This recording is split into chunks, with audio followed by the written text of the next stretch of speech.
Welcome to another edition of AV Rant. I'm Tom Andry, and I'm here with Rob H. This is AV Rant. It's your home theater and AV questions answered. Welcome back to Standard Time, all 1/3 of the year that we have of it. So, the standard 1/3 out of the year. There it is. So all you people who complain about daylight savings time, let me just tell you. When I lived in Perth, we did not have it. Yep. And they have similar latitude or longitude. What's the sideways one? Latitude or longitude? I can never remember. Is it latitude? I I'm think going to feel like get it's it wrong latitude. now. That's what I'm thinking. You say longitude, I'll say latitude. Anyways, it's one of those. The sideways ones. The same thing below the equator as San Diego is above the equator. Right, so you okay. get the same sort of weather. They did not do daylight saving time, and it was so irritating that the kids would get home from school from at like 3 o'clock. They had like an hour of daylight before the sun would go down for a good 3 months out of the year. Daylight savings time, if there's nothing else, it makes it so that when you wake up, it's still a little dark. Instead of I woke up and I had missed 2 hours of sunlight, and then we spent every night in the dark, starting at like 5 p.m. It was very irritating. So I'm glad. I like daylight savings time. I love fall back. I hate spring forward. I love fall Yes. back this week in particular or this year in particular, because I didn't remember it was coming. And I woke up, I was like, man, I really Extra feel hour of rested. sleep. Didn't even realize it. So usually Latitude when I fall back, I just waste it watching movies, but not this year. Latitude is parallel to the equator, so you had that Ah, right. I was right. Yeah. We are going to do a quick review this week, but we'll get of some speakers that I got, some wireless. Really? Well, we're going to do it. We got to do it. I promised that. the manufacturer that I was going to do it Okay. last week, and I didn't get it done because I had a problem with one of the speakers, and I asked him about it, and he said he'd check into it and get back to me. And unless I missed his email, he didn't. So we're going to go with it. But before we do that, let's do our intro stuff. So this is AV Rant, the podcast that answers your home theater and AV questions. Get your questions answered. All you have to do is ask. You ask by emailing us at question@avrant.com. Come to www.avrant.com.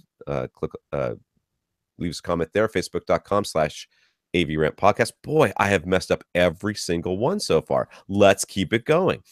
After Facebook, we have youtube.com/c/AVRant. If you want to contact us directly, you can hit us up at rob@avrant.com. His Twitter's at First Reflect. I'm Tom at avrant.com. My Twitter's at avrant_Tom. We also have our producer, Austin. Austin helps put together the question list, right? That's going well? It's going much more smoothly now that we have. Once again, we'll just remind folks, we used to do individual videos for each question. We have stopped doing that now. So if you're looking for those, if you liked those, we apologize that those have gone away, but division of time, what limited time we have, much better spent having Austin help me out putting together the topic list. That's been a big help past 2 weeks. So that's what we're doing. So Austin, you can hit him up on Twitter at Austin, Ten, Austin, not Tin, Ten, Pond, Pond. Anyways, he has his own podcast, the We Watch Movies podcast about paraffin wax. Uses non-candle or canning related. Melting point. Other things. I'm afraid to listen to this podcast. Point. I don't know what they talk about. I feel like it's just going to go to a very dark place very quickly. So, using it to exfoliate your hands. Yes, I've actually done the paraffin on my feet before one time. I think that was done to me. I don't remember it actually doing anything. All right, let's do this review real quick. As many of you know who listen to this podcast, I've been working in the industry for a long time, so I'm on a lot of lists. I am on a lot of lists. So I get lists of press releases, blah, blah, blah. Sometimes at the bottom, they'll be like, hey, share this with your readers or listeners or whatever they say. Sometimes they'll be like, if you are interested in a review, let us know. And sometimes they don't say either one of those things. But if the product sounds interesting, I have like a canned response that I send to them. And then they sit a lot of times I don't send me anything, but sometimes they do. And when they do, I review it for the podcast because that's what I asked for and that's why we're doing it. So I got an email from the guy over at for one of the marketing guys for Thiel Audio, Thiel, which if you're familiar with them, they are a very expensive brand of speaker. They are high end, but they have released what's called the Aurora line of speakers. Aurora, and these are Bluetooth and Wi-Fi enabled speakers. There are two, though that looks like there's a third one in the works. So there's the crap. Did I close the thing? I didn't, right? There is I think it's called the Home. Is that right? Oh, I'm gonna forget. This is not the Home. I don't know these at all, so let me see. There's the Tour, which is the small one, and the Home, which is the big one. Okay. So the big one is quite large. Okay, it's quite large. They come in copper colored or white, and they sent me copper. So if you're looking at the YouTube video, which you can still find our YouTube videos, just an entire 2-hour video. That's what we do at the beginning, so people can find it. It's this thing right here. Okay, can you see this, Rob? Is that is that the Home or the Tour? This is the Home. This is the big one. On the top, it says where is it? Aurora right there on the top, right? And on the back, it says it's got a hole. That's the port. They call it a tuned port, whatever. That's for the power cord. There's a setup button. There's an aux in, which is 3.5 millimeter. There is a USB port, and there's a bass switch, which has to do with how close you have it to a outlet. This thing is heavy. All right. So this is the Home. This is the big one. This one is not battery powered. It's going to be set up and left alone. Okay. And then there is the Tour, which is battery powered, and it is much smaller, but it doesn't feel that much less heavy. Right. So it's kind of rectangular. It's round with rounded edges. Both of them have the same controls here. There's like power and volume. And maybe, I don't remember. Anyways, both have the same things on the back. They have the 3.5 millimeter. It does, doesn't it? Yes. USB, base switch, and setup and reset button. Okay. This one is battery powered. Okay. Okay. I actually set them up side by side. They are enabled for a number of different things. They're really pushing the Spotify Connect or some crap. Yeah. Yes, I don't use that, but they can. Okay. The easiest way to set these things up if you download the DTS Playfi app. Because once you do that, then the Playfi app will find those speakers in your house and then set them up for Wi-Fi. You give it the password. Now they're connected by Wi-Fi. Everything is fine that way. Or you could just connect them via Bluetooth. I am using Bluetooth right now because I'm using the big one in the kitchen with She Who Shall Not Be Named from Amazon. Yep. The Echo Dot. I'm using it with that, which is working well. It gets quite loud. The bass with the little port and everything is significantly impressive. I do like the sound of this quite a bit. I had been using the Creative iRoar, something, and this is better. I actually don't know the price of these things, and I was going to look that up and I forgot. So why don't you look that up? While I'm telling people the keep things. Going. So it's got a Wi-Fi connection. You can connect it via Playfi. You can connect to it by AirPlay. It's got Bluetooth. It does say that you can connect to it via an Ethernet, but you have to buy your own USB to Ethernet adapter thingy. The big one has two 3-inch woofers and two 19 millimeter. I guess that's like a 1-inch or 1.25-inch dome tweeter with the rear-facing dual port. The Wi-Fi frequency is dual band. It's 2.5 gigs and 5 gigs, and it says a bunch of other crap.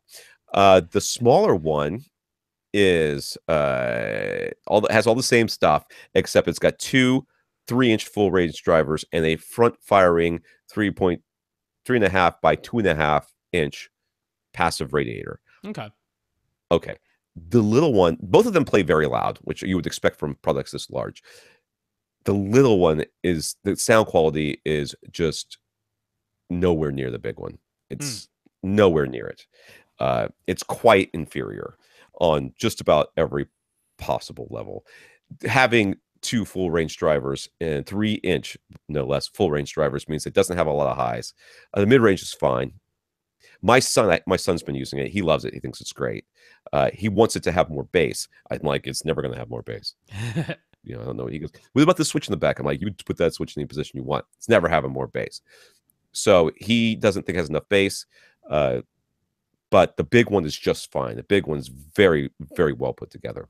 All right. So I've looked it The up. problem I ran into, yeah, go The ahead. smaller Aurora Tour is $600 retail. The larger Aurora Home is $900 retail.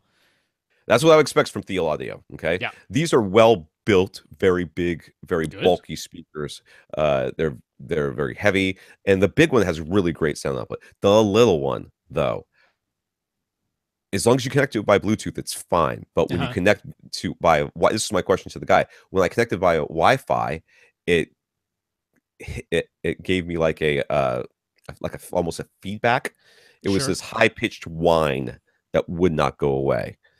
And the minute that I connected or connected it up to the Wi-Fi, it started doing that. And when I disconnected from it on Wi-Fi, like it's still connected to Wi-Fi, but when you connect to it, that you're going to play something, even if you haven't started playing it yet, you get that the minute that you unconnect from it. Like if you press pause, it's still making that noise, but you unconnect from it and connect by Bluetooth, and suddenly it goes away. So that clearly is a problem with the one I have, right? But the big one here is very good. So, I mean, I wouldn't. $900 is a whole bunch of money to spend for this stuff. But if you're really into Theo Audio and you think these things look awesome, my biggest qualm, if it's a qualm, is it's got a remote. Both of them have a remote. It is the exact same remote. This is normally not a problem, but I find it irksome that I can't. I mean, if I had them both in the same room, wouldn't be able to control them separately. Now you can via the whatever Play-Fi that you're connecting to. You can change their volumes independently, and with Play-Fi you can connect like a bajillion of. I think it's like 16 different speakers together. Right, you can group them together into rooms, into spaces, and stuff like that. But that's the same with every Play-Fi speaker. All Play-Fi speakers like that. But of course, with the Tour, the smaller one, if you're going to use Play-Fi, you're connected by a Wi-Fi, which means it's going to make the weird hum sound. If you don't have that problem with yours, I mean, I would send this back, and I'm sure they would send me one that worked. But you know, I love the idea that you can send music to more than one speaker, and you can change things up, and people can take over their stuff and send it themselves if they want. I do like this quite a bit. It is a very expensive speaker. I mean, I'm not gonna really comment on the price that much, because I think everybody can pretty much guess how I feel about a $900 Bluetooth speaker. Wi-Fi speaker. It is very good though. It sounds really, really good. But considering the one I was comparing it to was like $299, maybe. That sounds right. Maybe it was $299. That creative one, and I don't think that I thought that price was a reasonable price either. So you can go ahead and extrapolate from that. But if you like Theo Audio, that big one sounds good. The little one I cannot recommend. The big one I can. The little one, not at all. And that's that. So check that out. We'll have links in the description. $350 for the Creative iRoar, by the way. So $350. That sounds about right. It's also Creative iRoar does like ridiculous amounts of things too, right? I mean, it answers phone calls, it records phone calls. It has an app that comes with it that you can modulate your voice and sound like Darth Vader when you're talking to people through it. It's crazy. That thing does all sorts of stuff that I would never imagine that you would need. But you know, that to me makes sense to be that expensive, because it's really more for a business setting. That's except for the Darth Vader thing, but it's for a business setting. This is clearly just meant to be for your home, and it looks really nice. It's very, like I said, the big one sounds good. It is quite expensive. So let's get to our listeners of the week. Every week, I like to thank those listeners that have supported the podcast. So this week, we're going to thank Tom, not me, different Tom. Tom went to www.avrant.com, clicked on the Buy Us a Cup of Coffee link, and left us a PayPal donation. Those donations and any monies that we get always go in to support the podcast, pay for hosting fees, pay for all the costs associated with the podcast. So we want to thank Tom for his donation. Yeah, Tom, thank you for that donation. I appreciate it. We also want to thank our patrons. If you go to patreon.com/AVRant podcast. Yeah, it's AVRant Podcast, all one word, at patreon.com. Yeah, and that basically is like a monthly subscription. You can sign up to support us every month, and they'll take something out. If you would like us to mention that you are one of our patrons, we're happy to do so. So we want to thank that one of our 30 patrons for this month is Rob, not Rob.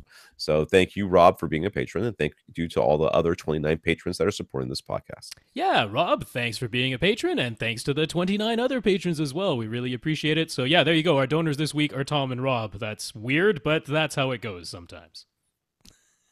It was only a matter of time before that happened. That's It right. took about 5 years. Law of But averages. it has happened.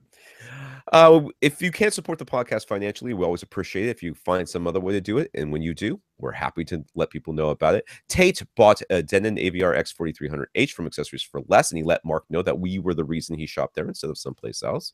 And Fred lets SVS know that he's enjoying his dual SB2000s with their newly added sound path isolation feet. He's looking forward to hearing his new Prime Elevation speakers. All of these items were purchased thanks to us. So thank you, Tate, and thank you, Fred, for talking us up to those companies. Yeah, Tate, Fred, thank you both for talking us up to Accessories for Less and SVS, and congrats on your purchases. Yeah. So in the news, as we had mentioned, we will be talking to Brent Butterworth this week. And if you have not sent your question in and you're not watching us live, it is going to be too late. But we will be talking to him. And yes, last week we talked about our last interview. I'm planning on posting that hopefully tonight while we are finishing up the podcast. So that means video version is up, so that's all right. The video version, if you want to see that, is up. I haven't seen it, but I will post the audio version later tonight, so you should already have that. Apple apparently heard the complaints about its Apple TV 4K picking one HDR format and one frame rate, and outputting everything that way regardless of the original signal. So tvOS 11.2 introduced automatic mode switching for native frame rate and dynamic range. Still isn't the default, but at least users can select it now in the settings. So that's good. That's good. I'm glad. I'm fine with it being a manual setting that you have to make. Didn't see any updates included there to add Bitstream audio support just yet, but hopefully that will come as well so that eventually it can support Atmos. That's the hope. Carl let us know that at the SEMPTE conference, Tyler Pruitt from SpectraCal explained some of the current challenges when it comes to calibrating HDR displays and made a proposal that will hopefully improve the situation. The basic suggestion is that all HDR displays should include an option to bypass the tone mapping and allow a calibrator to measure the pure native capabilities of the display. The measured values could then be fed back into the display's memory so that it never attempts to go beyond its capabilities, but it can also maximize its color, the color volume range right up to its limits. So that's the proposal, which I'm sure everyone will adopt. Exactly, never. Well, SpectraCal's had some good success on getting at least some of the TV brands to adopt more user calibration settings options and things like that. So I haven't used their software in forever, but their software was like so much better than all the other stuff that was. Oh, they're kind of the only game in town now, basically. They are now. They destroyed everything else. Yeah. So, all right. Jim found a deal at Fry's for some Yamaha 6.5 CS in-ceiling speakers. $35 each, whereas they usually retail for about $150. He's using ELAC debut B6 mains with NHT Super Zero surrounds. He's got no center as of this moment, and a Yamaha 10-inch sub. He wasn't expecting all that much from Atmos, but he was pleasantly surprised. And the Yamaha in-ceiling speakers sound good, or at least very good, and seem to match just fine with the rest of his speakers. So I guess there's some pictures of the Yamaha speakers. He's got them installed up in his ceiling. They're, white. His ceiling is white. Everything on his ceiling is white, including his ceiling-mounted projector is also white, so it all just kind of blends in nicely up there, unobtrusive. But now he's got, I guess, 4.1.2 would be what's going on there. Yeah, you need to sub a couple of subs to get rid of that other thing. Scott, let's get into the questions here. Excuse me, Scott. First off, he asks, can we rant a bit on his behalf about how quite a few Ultra HD Blu-ray releases now have Atmos or DTS-X, while the Blu-ray counterpart lacks an immersive audio track? It's really ticking them off. Well, yeah. I'll care more about that when I don't actually buy that many discs. I'm a bad person for that, but I don't. I feel you. Obviously, I would like everything to just come with Atmos at this point. Right. There's no reason for it not to, except for the fact that they want you to buy it.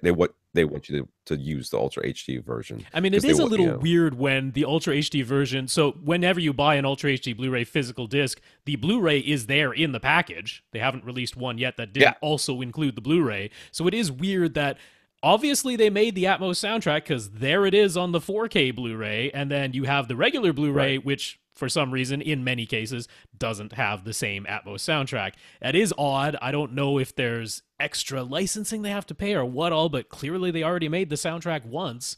Why they couldn't just use it on both discs? So yeah, I feel you, Scott, but at the same time, I guess that's how they incentivize moving over to Ultra HD Blu-ray.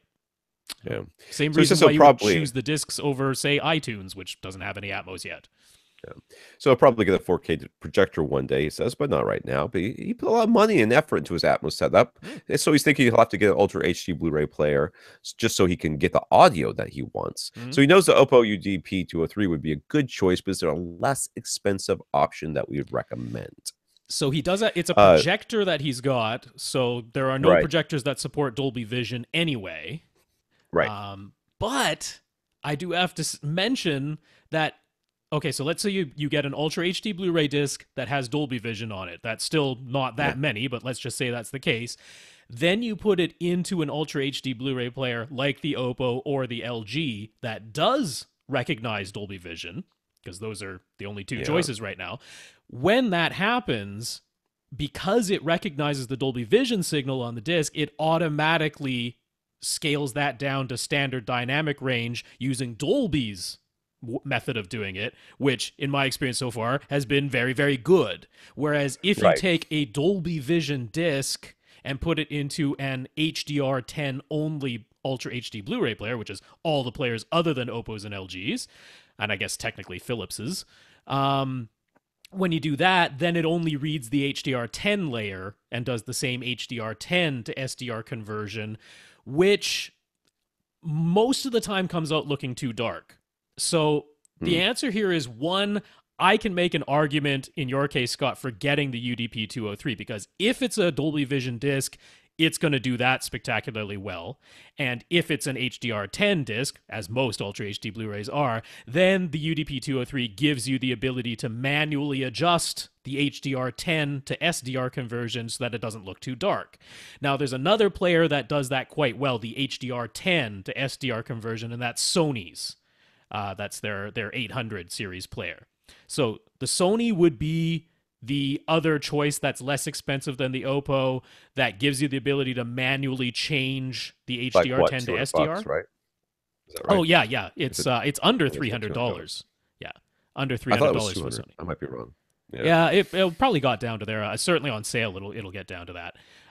So yeah, that's the less expensive option. But the caveat being that the Sony player doesn't handle Dolby Vision at all, so Dolby Vision discs won't get the benefit of Dolby's HDR to SDR conversion, but you'll still get the manually adjustable HDR10 to SDR conversion that you can make look better than the ones that can't be adjusted. So depends. If you're super duper picky, maybe you can upspend for the Oppo, but otherwise I'd get the Sony. All right, there you go. So he's got a new project. He wants a gaming-focused setup in the kids' playroom. It's a very large room with an open stairwell. He wants everything to be wall-mounted and if at all possible, keep the price down. One concern is that he wants to connect a lot of video game consoles, though, at least 7. So, wait, well, are they all HDMI? Because they're probably not, right? I don't know if there's gotta be at least one them were in there. There's gotta be. Well, if it's a Wii U, then that's HDMI. So yeah, I bet there's a regular Wii in there. 7 consoles, let's be real. So he's trying to figure out if he should install a full-fledged receiver with that many HDMI inputs and use a pair. Well, I mean, he's suggesting with that there's all HDMI, but use a pair of DefTech Mythos gem speakers that he already owns. Maybe a subwoofer later to fill out the low end. Or should he get a soundbar like the Yamaha YAS207 and just use an HDMI switch? I'm going to say that the HDMI switch is going to be a disappointing solution for you. Most HDMI switches have a priority, and what they do is, if you put it in one, that's the one that it's looking for the first. If that one's off, then they'll go to 2. And if that one's off, they'll go to 3. If that one's off, they'll go to 4. And that way it kind of automatically switches for you, which is great, because as soon as you power something on, it should go straight through to your display or whatever it is. But many game consoles never go off. They're always a little bit on, which tells your Switch, hey, I'm on. Don't look for anything else. I'm on. And therein lies the rub. This happens too with cable boxes quite a bit. So a lot of times what you have to do is you have to put your cable box at the very end because it's always on, and then your game console before that, then everything else before it. That'd be like your DVD players or your Ultra HD Blu-ray players, all of this stuff. But to way too many problems for that. You're probably best off, especially if at any point you're thinking a Wii or something that doesn't have HDMI is going to go on here. You're going to want to make sure you're going to want to have a receiver. And there's a lot of very cheap options out there because he just wants how many speakers? He didn't say, did he? I mean, just a stereo pair is fine. I mean, and since he already has a pair of speakers that he can use, he doesn't have to spend extra money to get actual speakers. I'm like, yeah, I would totally agree. The one I would point you to, I'd go over to Accessories for Less, of course. And I think it's worth getting a Denon here because the nice thing about Denon's lower priced models is that all of the HDMI inputs are still HDCP 2.2, HDMI 2.0A. So, I mean, all of your systems aren't going to be 4K and HDR, but isn't it nice not having to worry about which system has to get plugged into a specific HDMI input, especially if kids are maybe plugging and unplugging? It's like, plug it into any of them. They're all HDMI 2.0A. They're all HDCP 2.2. So since you have so many, I would point you to the S920. It's $300 at Accessories for Less. It has 8 HDMI inputs. That's including the one on the front. So 7 on the back, 1 on the front. So 7 in the back. Yeah, 7 in the back, 1 on the front. So if you went down to the S720, you'd only have 6 HDMI inputs total, 5 on the back, 1 on the front. So why not spend, I think it's an extra $30 in this case, to have the 8 HDMI inputs. So that's regular Odyssey Mult-EQ, but I'm like, this is a kid's gaming room. I don't think it's important enough to spend $100 more to get to Mult-EQ XT or anything like that. So S920, really nice unit, 8 HDMI inputs, that'll handle things. Yeah. So if and when he does add a sub, he's thinking of a SPB 1000. While it won't be able to pressurize the open concept space, at least it'll never bottom out, right? But is it actually overkill for a setup? Should he consider the smallest HSU model or something less expensive for Accessories for Less? I hear what he's saying. I do too. I hear what you're saying as well, but open concept I would space. I know. I would still recommend getting a subwoofer that can. You're never going to be able to fill the thing up. But what you don't want is you don't want to put something in there that is going to start making noises. Yeah, start distorting or bottom out and damage itself, which is not impossible. Because I mean, when you're like, hey, I'd like to turn the bass up in this game a little bit, but you're in this open concept space that's just gobbling up bass like crazy and not giving you any room reinforcement, it's not impossible to blow up a subwoofer or have it bottom out. Or just start sounding really bad. Whereas the PB1000, it's so well protected, none of those things are going to happen. If you're leaning that way and you're okay, I mean, maybe look for a B stock model, right? Save a little bit of money. Yeah. Sure. Use B stock. I mean, keep your eyes open on Craigslist and Audio Gone for older SPS subs because they're good too. So you might find yourself getting a deal. If you've got some time and you're not thinking of doing it right now, that's not a bad idea. Plus, Christmas coming up. They might have Black Friday sale or something. Or Thanksgiving. So keep your eyes open for that. Wait, who was the manufacturer said they were never having sales again? Was that SVS or wasn't SVS? That was Emotiva. Emotiva said they were never having sales again. That's right. That's right. We'll see. Black Friday's coming, dude. We'll see. Yeah, I would not get a sub that's much smaller simply because you're going to end up with something that's not going to give you they're going to give you sounds you don't want. At least SVS is not going to do that. You may end up later on deciding you want more bass, but you can't actually get the bass. So you could add like a bass shaker to a butt kicker to your couch or something like that. Maybe, but we'll see. For the TV, you want 65 inches, and the focus is gaming with off-axis viewing being a consideration. The Vizio M series, Samsung MU8000, Sony X850E, and the LG J8500 all seem like contenders. He's open to other options as well if we have any. Any one of them clearly the best choice, or are they also closely? You should just wait for Black Friday and get whatever one is the cheapest at the time. Off-axis viewing. You know what? there's been a strange thing that's been going on at my Sam's lately. And the strange thing is that the TVs have been showing nothing, just black screens. Okay. So I walk in and there's this wall of black screens because it's right by the front door. When you walk in, there's like this, higher shelf with all these TVs on them side by side. And I've been seeing all of them and they're not off. They're just showing a black screen. Okay. Right? They're just blank. Yeah. Yeah, so I'm walking past, and the Samsung and the LG OLED that they have is so much blacker than all the rest of them that are up there. Now, that clearly could be affected by a number of things. Yes. Right? But it's very interesting to me as I'm walking through. I mean, so they could have the rest of them on like torch mode, and they have these turned down because they want to try to sell the other ones for whatever reason. But the one thing that's really struck out to me is just how much glare and lame stuff that you can get off of some of these TVs. The curved ones are like the Antichrist. Yeah, clearly, you're not thinking of one of those. No. They're just so bad. You're like, no matter where I stand, I get glare. Isn't that a nice feature? But it might be worth it. It might be worth your time to, if you're not going to have complete light control down here, maybe you will. But even if you do, you're going to have kids playing games and stuff, and they're going to be turning lights on who knows what. You might want to consider taking a look at some of these TVs. Just turn them off and then see how much glare you get off of them, too. I mean, honestly, I'm probably just going to point you to the Vizio M series because low input lag. It's the only one here with Dolby Vision support, if that becomes a thing. I mean, the gaming setup, so maybe not, but Xbox might get it at some point. But I mean, nice out of these ones, nice and bright for HDR, and HDR gaming is definitely a thing. So I'd probably just point you to that.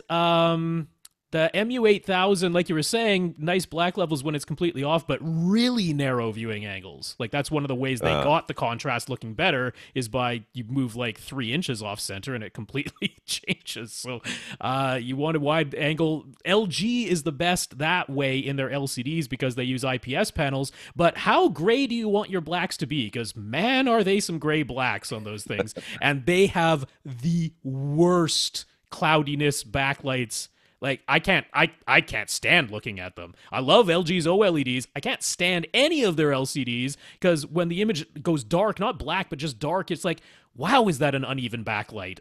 I can't tolerate it. Maybe for gaming it'd be okay, but I can't get there. Sony, if I was going to get a Sony, I'd get the X900E, but that's a lot more money. The 850 is edge lit. It's pretty good, pretty nice TV, but I get the 900 if I were going to spring for a Sony.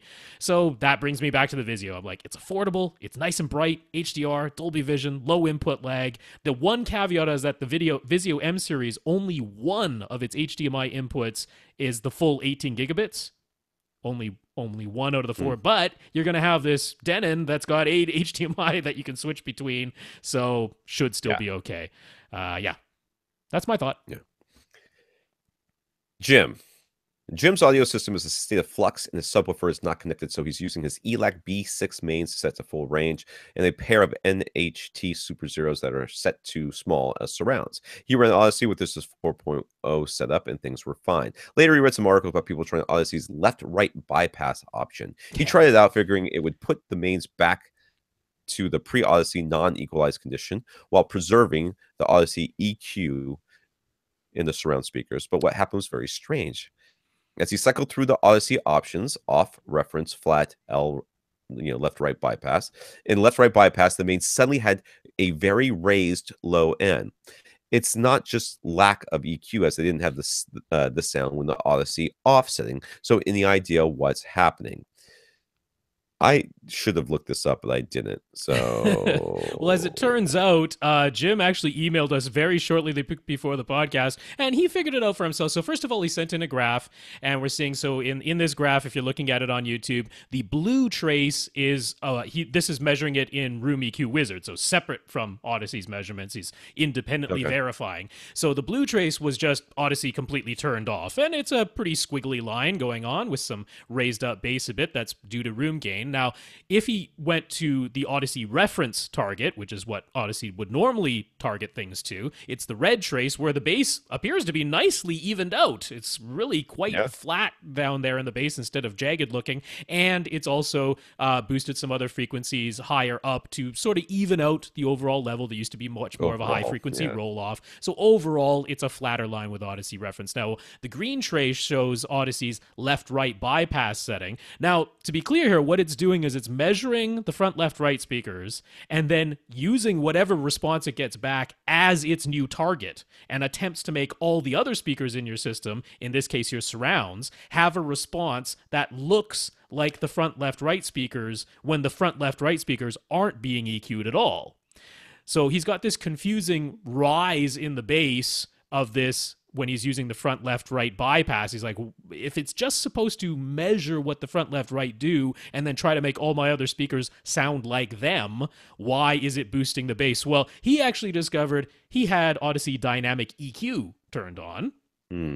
And what Dynamic EQ does is when you have the master volume set anywhere lower than 0 dB on the volume dial, it boosts up the bass to keep it audible. So that was actually what happened there. He's like, he turned Dynamic EQ off, and now the measurement came back looking exactly like the blue trace, as though Odyssey were not turned on at all. So he essentially answered his own question there, but good to clarify what that left-right bypass does.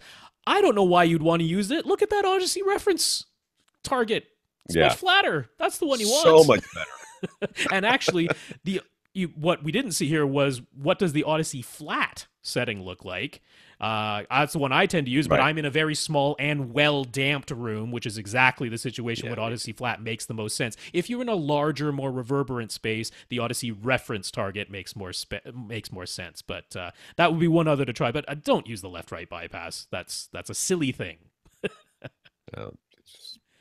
I'm sure somebody thought it was a good idea, and they were wrong. Audiophiles who are like, I bought these speakers, and I don't want you changing the sound. Make everything else sound like them. That's a weird idea, but okay, off you go. Why are you an audiophile even having an Odyssey? Stop it. Go buy your crystals and your little cones and place them around your room with your amazing little clock thing.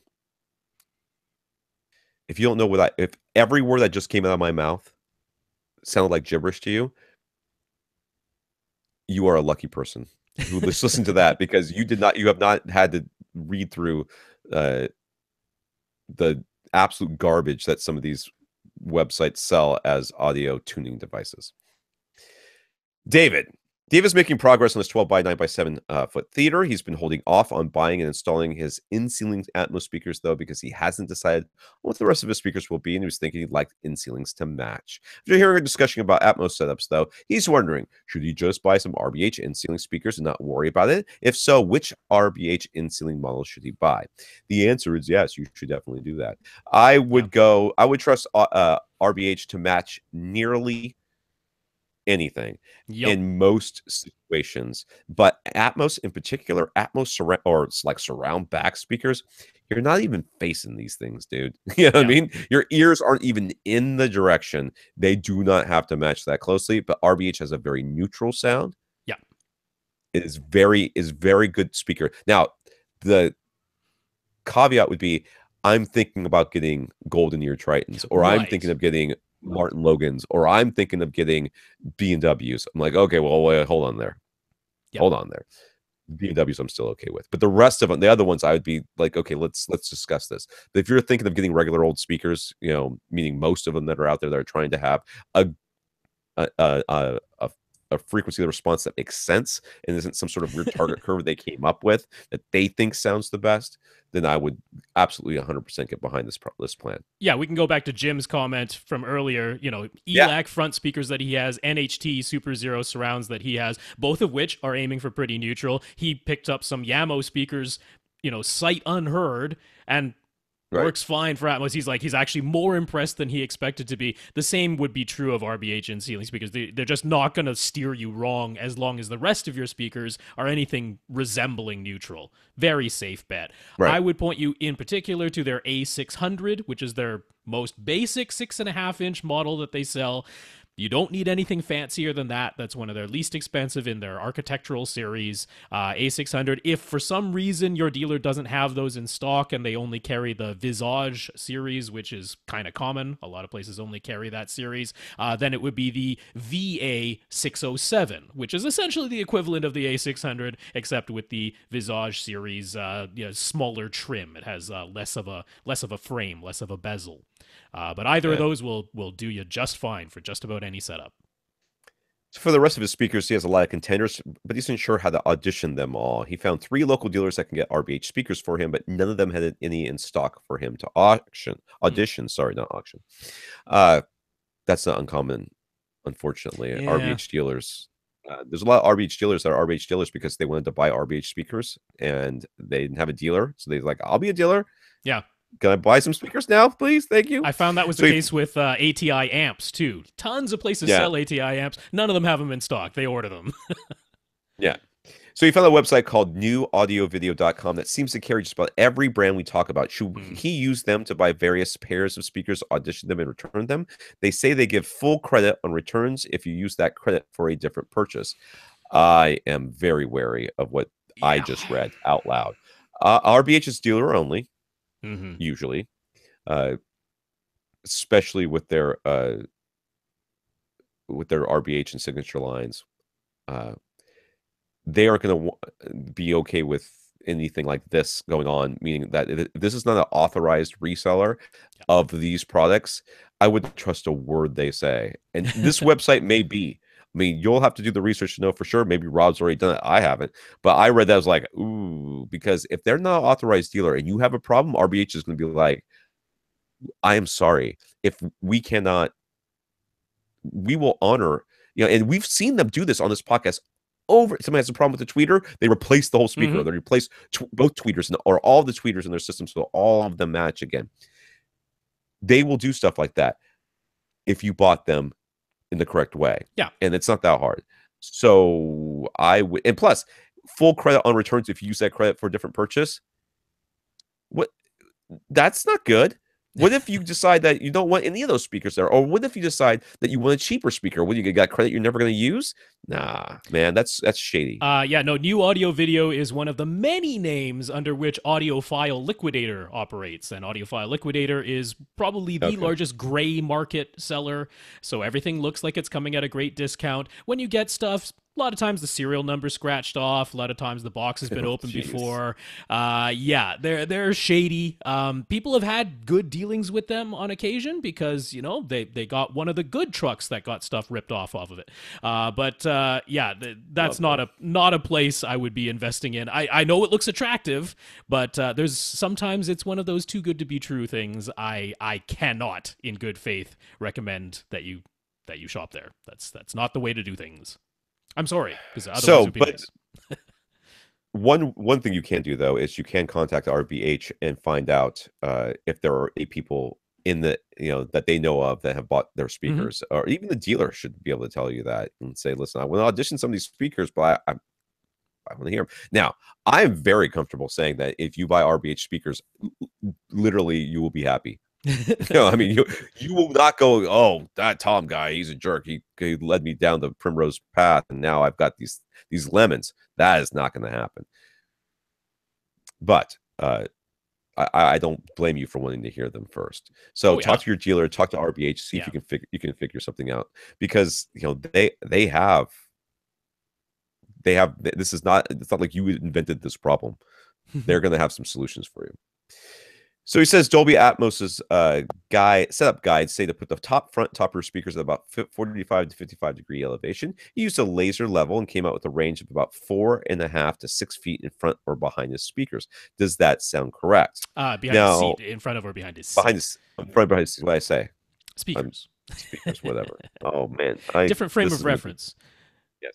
So, anyways, usually when we talk about this, we're talking about 8-foot ceilings, and it's usually like 4 or 5 feet in front of you and 4 or 5 feet behind you, right? Isn't that what it is for top? The really easy way is, so first of all, he's got a 7-foot ceiling instead of an 8-foot ceiling, but the basic idea is figure out how tall you are when you're sitting down, And for a lot of setups that you're just going to round Yeah. that, your ears are going to round off to about 3 feet off the ground. That's pretty common.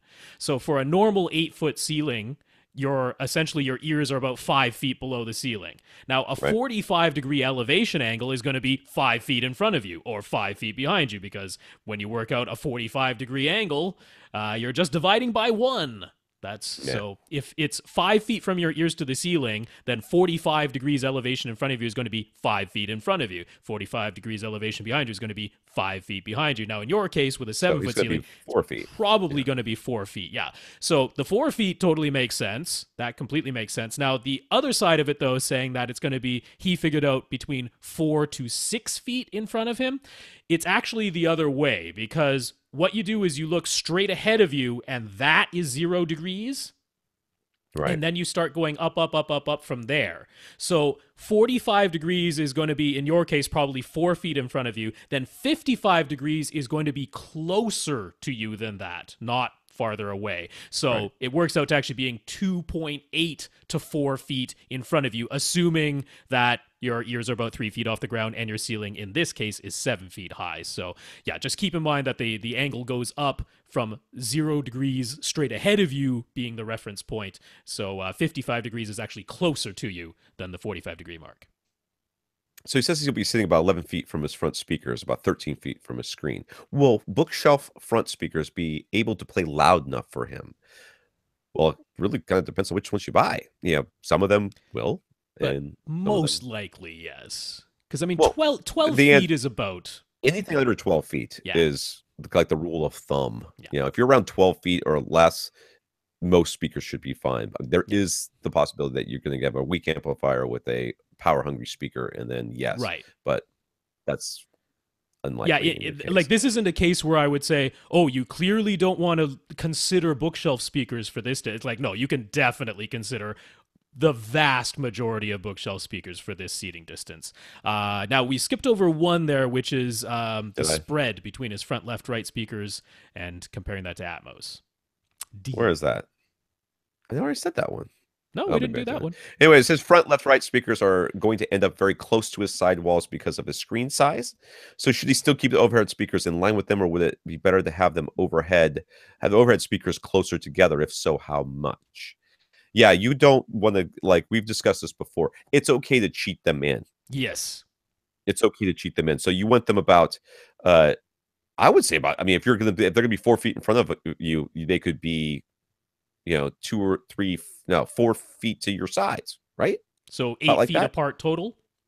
Yeah, Yeah, that maybe a would little bit more. That would make sense. I mean, if you adhered strictly to Dolby's guidelines, in your case, saying that you're going to be about 11 feet away from these front speakers, if you went for a 45-degree spread between, like, this is a hypothetical, but if Right, you right. had gone for a 45-degree spread between your front left and your front right, from 11 feet away, that would put them 9 feet apart.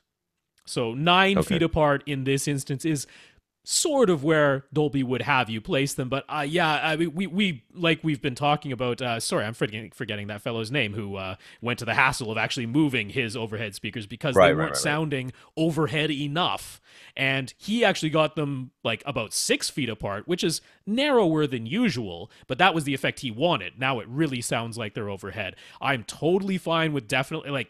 For sure, I wouldn't have them. What is his room? He said 12 feet wide. I would not have them 12 feet apart. That is too wide apart. Yeah. I'm in agreement with Tom. Right around 8 feet apart. That's about right. Yeah.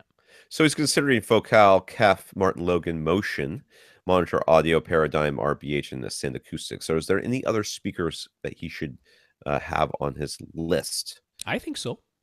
Yeah, we can always come up with more. The Martin Logan Motion, those are the ones with the regular tweeters. Yeah, well, it's the folded ribbon Folded tweeter. ribbon They're one, yeah, not that's right. electrostatic speakers. Okay. So earlier I said if you're going to have Martin Logan, you might want to reconsider the RBH. The RBHs will be fine with those. Well, you don't have my speakers on there. You don't have Appearing Audio. So you should consider those because, my ego has to be assuaged. Um, Well, not only that, but did Aperion he? free two-way shipping. So you were talking about having difficulty auditioning. Right. Aperion pays the shipping to you, and if you return them, they pay the shipping back. Same for SVS. I mean, out of the ones that he was mentioning, the SVS Ultra series would be right in line price-wise, and SVS pays the shipping to you and the shipping back. So there's no reason to not audition Aperion's and SVS's speakers. I would absolutely put them on your audition list. I would I mean, also add there's so NHT. many out there. Right. Oh Yeah. yeah. Oh yeah. AHG. Because the C Yeah. series, their highest end series that they sell, really nice speakers, and they're in this price class as well. So, yeah, you got lots of good options. But yeah, I mean, if you just want to try something that's completely risk free, start with Aperion and SVS. One of those might float your boat right off the bat, and you're like, I don't need to hear anything else. Yeah. And then absolutely do not go and hear anything else. Right. Okay. If you decide like, oh, these are great, these are speakers, I'm gonna do not listen to any more speakers for like at least 3 or 4 months, at least. Okay, because that will be bad. Tony uses a Harmony Hub, which can accept Amazon voice commands. Can? It sure can. Yeah. I didn't realize that. It's directly now. You don't have to do the she who shall not be named, ask my Harmony to what. No, it's just direct. It's just the trigger word name, watch TV, and off you go. So it goes straight to the hub, though. You don't have to have the dot or whatever. You have to have the dot. Oh, yeah, you have to have the dot. You have to have an Okay. echo device. But All right, I was just reading. I thought that maybe the Harmony Hub had a microphone on it. I wasn't aware of. You still need. So he'd like to be able to use this setup to turn his amplifier on and off, but it doesn't have any sort of remote control. So could he use a smart switch outlet, or is there another way? When he asked this question, Rob suggested using a 12-volt trigger, but this particular amplifier doesn't have a 12-volt trigger input. So without that option, what should he do? Well, we were just talking to the Surge X guy, right? Yes. And the Surge X guy, there's a lot of these surge protectors these days that are IP controlled, and you can turn outlets on and off. There's that. Which means that it should be some way for you to connect your device to your whatever it's called. Was he trying to turn on his amplifier on, plug it into that and then have that be one of the switched outlets that you can use your Harmony or whatever it is to do somehow.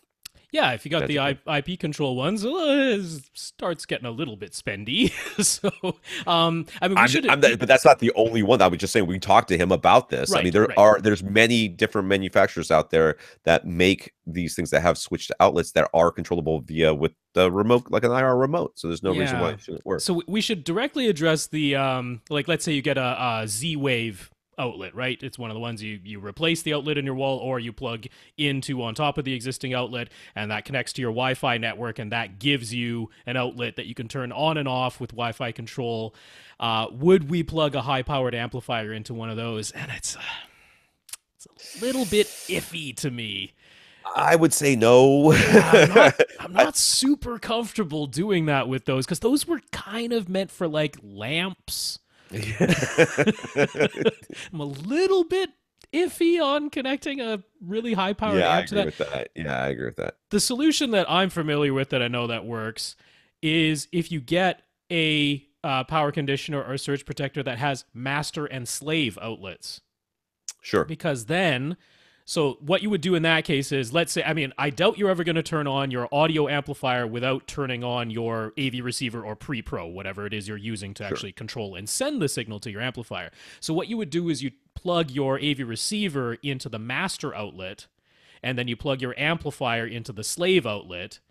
And when the AV receiver turns on, that sends a signal within that surge protector or power conditioner to turn on the slave outlet. So as long as you can use She Who Shall Not Be Named to turn on your AV receiver, then that will activate the master outlet, turn on the slave outlet, and now your amplifier powers up. I know APC's J35 does that, and one of the two high current full 15 amp outlets is a slave outlet on that unit. That's one of the differences between the J35 and the J25. The J25 doesn't have that master-slave outlet thing. The J35 does. So that's one I can point you to. Nice battery backup unit with high current outlets and master-slave control. Tate. Tate just bought a Denon AVR X4300H, yay, from Accessories for Less. This is his first ever Denon receiver after 17 years of buying Marantz and all Technics before that.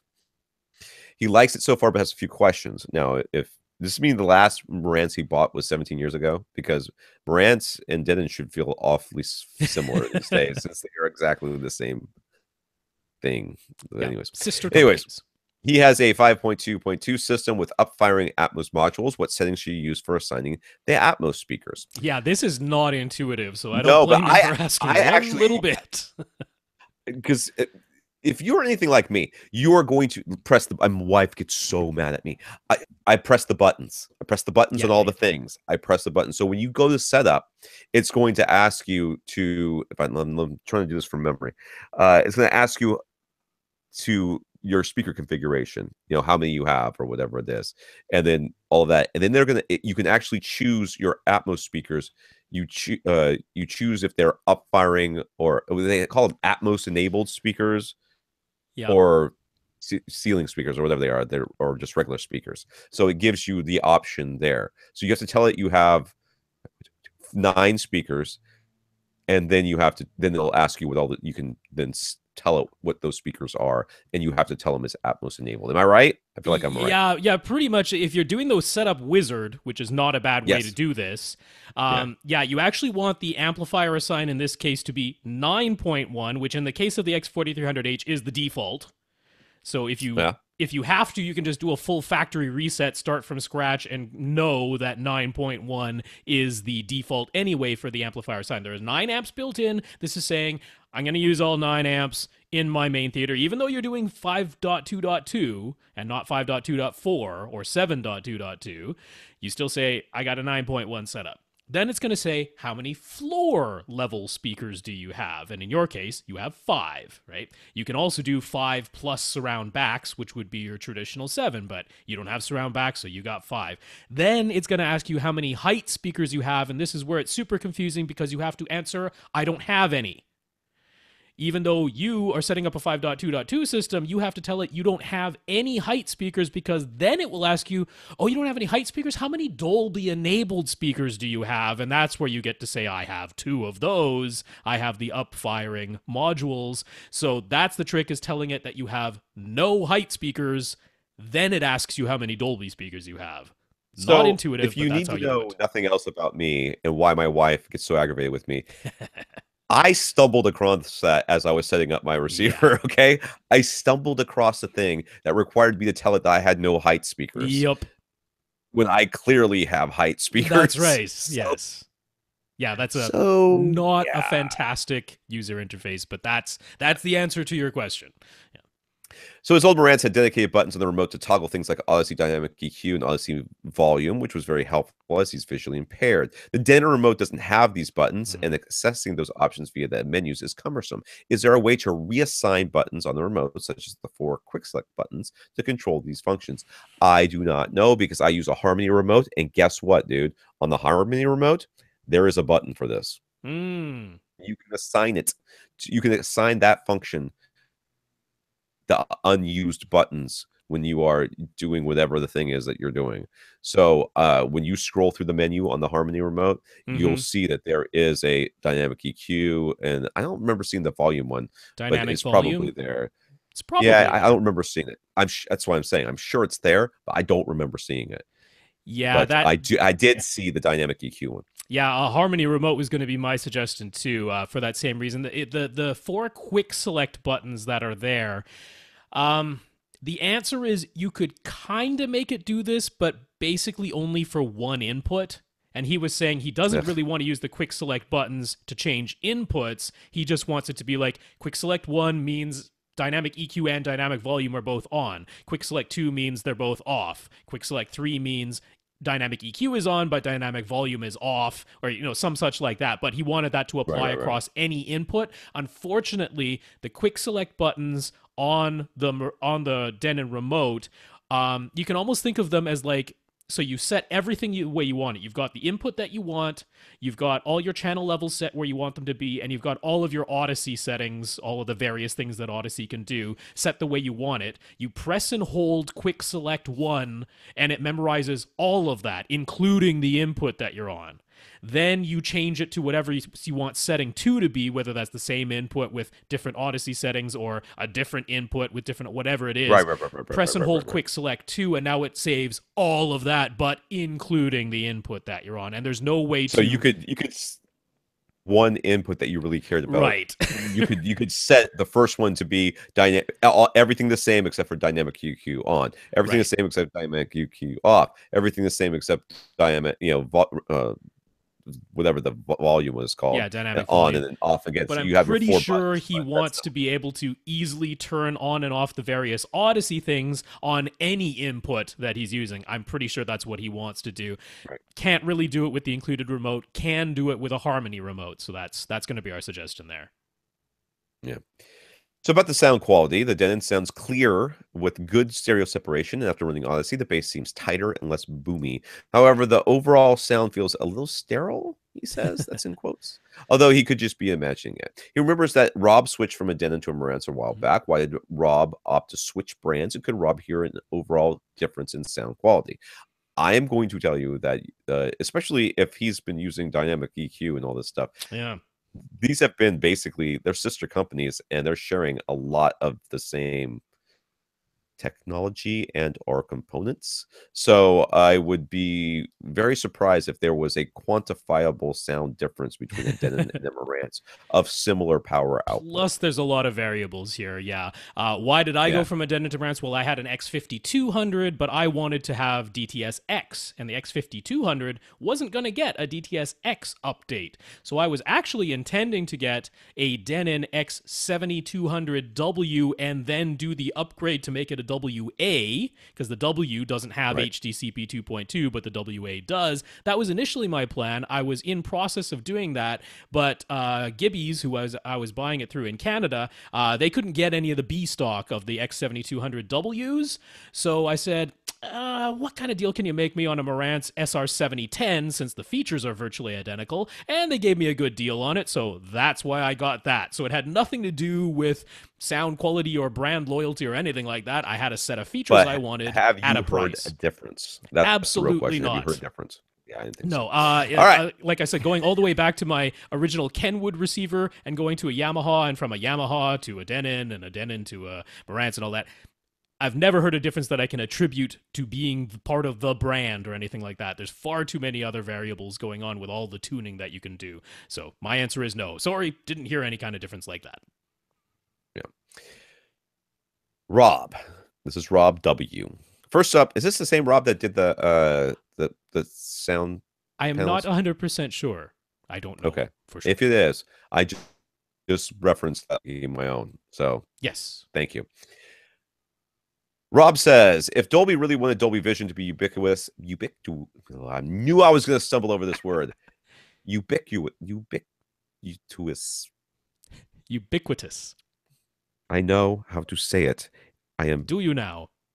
I do. No, I'm just to prove to you how much I know how to say it. I'm not going to say it. Then they'd license it royalty free, he says. If you have to scrutinize the image to really spot the differences between Dolby Vision HDR10 and HDR10 is free. So do consumers really care? And more to the point, would they really pay any extra? Well, that thing that Rob mentioned earlier, that sometimes when you're down converting or whatever, it looks darker. Yep. That is an issue. But do consumers really care? Since most of them have it in torch mode anyways. No. No, the main thing to me is that with Dolby Vision, the consumer doesn't have to touch any settings. No, I don't think he's saying you're wrong. No. What he's saying. Well, I mean, the funny thing is, HDR10 is the royalty-free version of Dolby Vision. They invented HDR10. Dolby did. Right. That is their perceptual quantizer thing, and then there's some metadata on top of there to tell the TV what the mastering display was doing. That is their royalty-free version, and I forget who it was who said it, but I love the idea. They said, well, Dolby released a royalty-free basic version of HDR, and then they sold you to the solution to all of its problems in the form of Dolby Vision. And that's exactly what's Ah, going on there. yeah, I can Uh, see that. so, do consumers care? No, consumers have no idea. And I mean, a lot of people don't. Will they pay any extra? No. If you ask them, would you pay extra? Of course they wouldn't. But TCL has managed to put Dolby Vision support in like a $600 55-inch full array local dimming TV. So the royalty isn't that big. All right. LG's Ultra HD Blu-ray player is one of the least expensive out there. It supports Dolby Vision. So the royalty can't be that huge. Of course, there are the companies that, like Samsung, vehemently will not pay it no matter what happens. Right, So, right, right. but yeah. Anyway, that's that. Yeah. I wish it were all Dolby Vision. So Rob is looking at, not you, but the other Yes, Rob Rob who's Dolby. asking this question, is looking at receivers to replace his Den E10 Ci. That's an older one. And he needs a minimum of 5.2.4, and he's wired for 2 surround back speakers in case his pool room / theater ever turns into just a theater. I think I seem to remember this place, but whatever. Could be. He also wants to be able to feed any of the connected sources to a second TV and soundbar in his office. He was browsing accessories for less and saw the Denon X6300H for about $1,200 and the X4300H for $700. Are the additional power and 2 additional built-in amps worth the extra $500? Are there some other significant differences between the models that he's not seeing? Are there better options than these? He's using the Aperion Intimus speakers with 4 monoprice caliber series in-ceiling overheads and SVS PP12 NSD with a PC 2000 coming soon. And the room is about 20 by 24 by 10, so about 4,800 cubic feet. I feel like he could get away with the X4300H here. I don't see why he needs the bigger one. No, the X6300H is all about simply having 11 amps built into one chassis.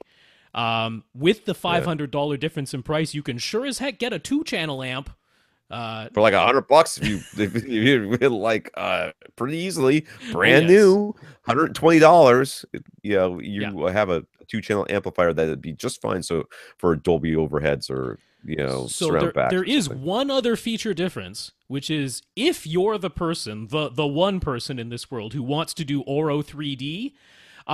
The 6300H can reassign its surround back left binding post to power the Voice of God speaker.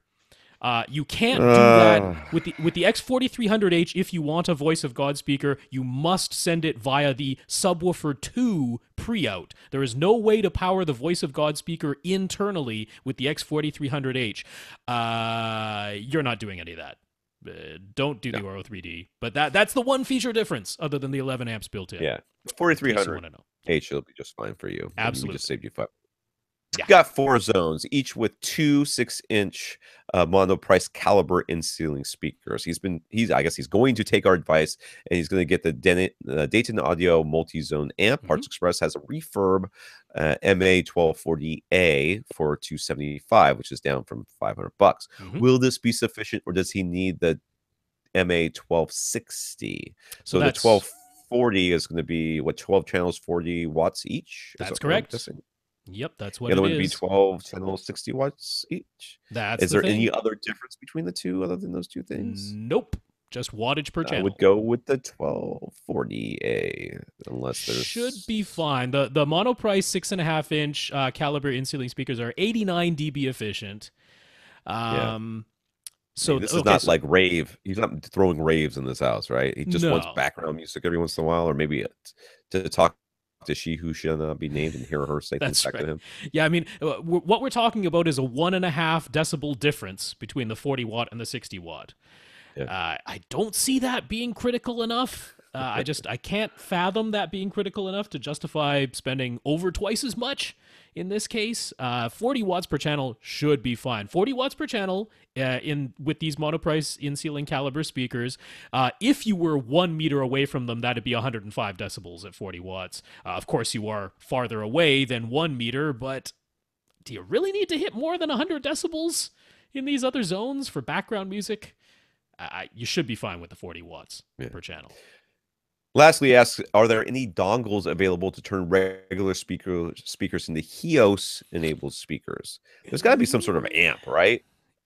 Of like Hios Yeah. amp that will power the speakers. I mean, that's not a dongle. A dongle makes me think he's got speakers that have their own amps. Right. Yeah. No, it's In there's which not a case, dongle. They have several different. So first of all, they have a Hios link. So the Hios okay, link connects to the Hios system, and then it's basically a preamp. Right. It's got just regular stereo left-right line level outputs. So you plug the yeah, Hios link into any amplifier. That could be your Dayton distribution amplifier. And now okay, you have connected that Dayton distribution amp to your Hios system. But it's $350 just for the stupid Hios link. But oh, that's basically what you're looking for. Now, they have the Hios amp, which is the same thing as the Hios link, except it has amplifiers built into it. which means it's going to be more than $350. How It's much is it? $500. $500 Oh my god! for two 60-watt Class D amplifiers. And then they do Oh. have the big old Hios Drive, which is the Hios amp, except with, I think it's 8 amplifiers all built in, but it jumps up to a whopping $2,500. So no, let's not do Does it make that. you breakfast in the morning as well? Because for that money, I expect breakfast in the morning. So the No, Hios when you link is say dongle, I think you're thinking like $35 like Chromecast. Chromecast audio type of Yeah. dealie, yeah. So some sort of like Wi-Fi little stick that you stick into the, that then you can just feed the output to I your mean, speakers. what's crazy is that $350 is ridiculous. it would actually be well, I guess not, because I don't know. I mean, some of the newest Denon AV receivers at the lowest end still have Hios built in. I think some of the newest ones. You'd have to Yeah, check, but some of those might be less expensive than the Hios link, and it's a whole 5.1 or 7.1 AV receiver at that point. he doesn't want that. I know. But I mean, the thing that you're looking for is the Hios link. It's just ridiculously overpriced, in my opinion. But that's Yeah. that's the thing that you're looking for. Jack. Jack needs a 55-inch TV for the bedroom. He'll be watching mostly network TV and some Netflix, viewing distance about 11 feet. Mhm. Vizio and TCL seem like great values, but are there more expensive? Are more expensive brands better enough to make them worth extra cost? The most better he could go without something would be something like the LG B7. Was that is that O- is that That's the OLED. OLED one? Yeah. $100, but he'd rather not spend that much unless really necessary. There's also no hurry, so we can wait for holiday deals to get that price if we think he should. We've already talked about this numerous times. The Vizio in particular is a great value, especially the M series right Yeah. now. It's just a fantastic value. Now, are there better models out there? Yes. Absolutely. Is the LG one of them? Pretty much. Oh, the But OLED is clearly a better looking television. yeah, You are paying a lot more for it. right. You're going to Lot be more. paying a significant increase. So, $1,000. how much do you care, and Yeah. how because when I think of bedrooms, I think of watching like the news or late night talk shows before falling asleep. Do I really care that I could get better black levels with the LG OLED Right. TV? I don't care. I just care that I can see the TV and that I can, black levels would be nice. Uh-huh. They would be great. And the Vizio's got some pretty decent ones. Mhm. Is it as good as the LG? Absolutely not. Are you going to care as you drift off into sleep to the dulcet sounds of whatever he does or whoever's on late night TV? Because I don't know anymore. I would just go with the Vizio. The TCLs are great too, but they're more for me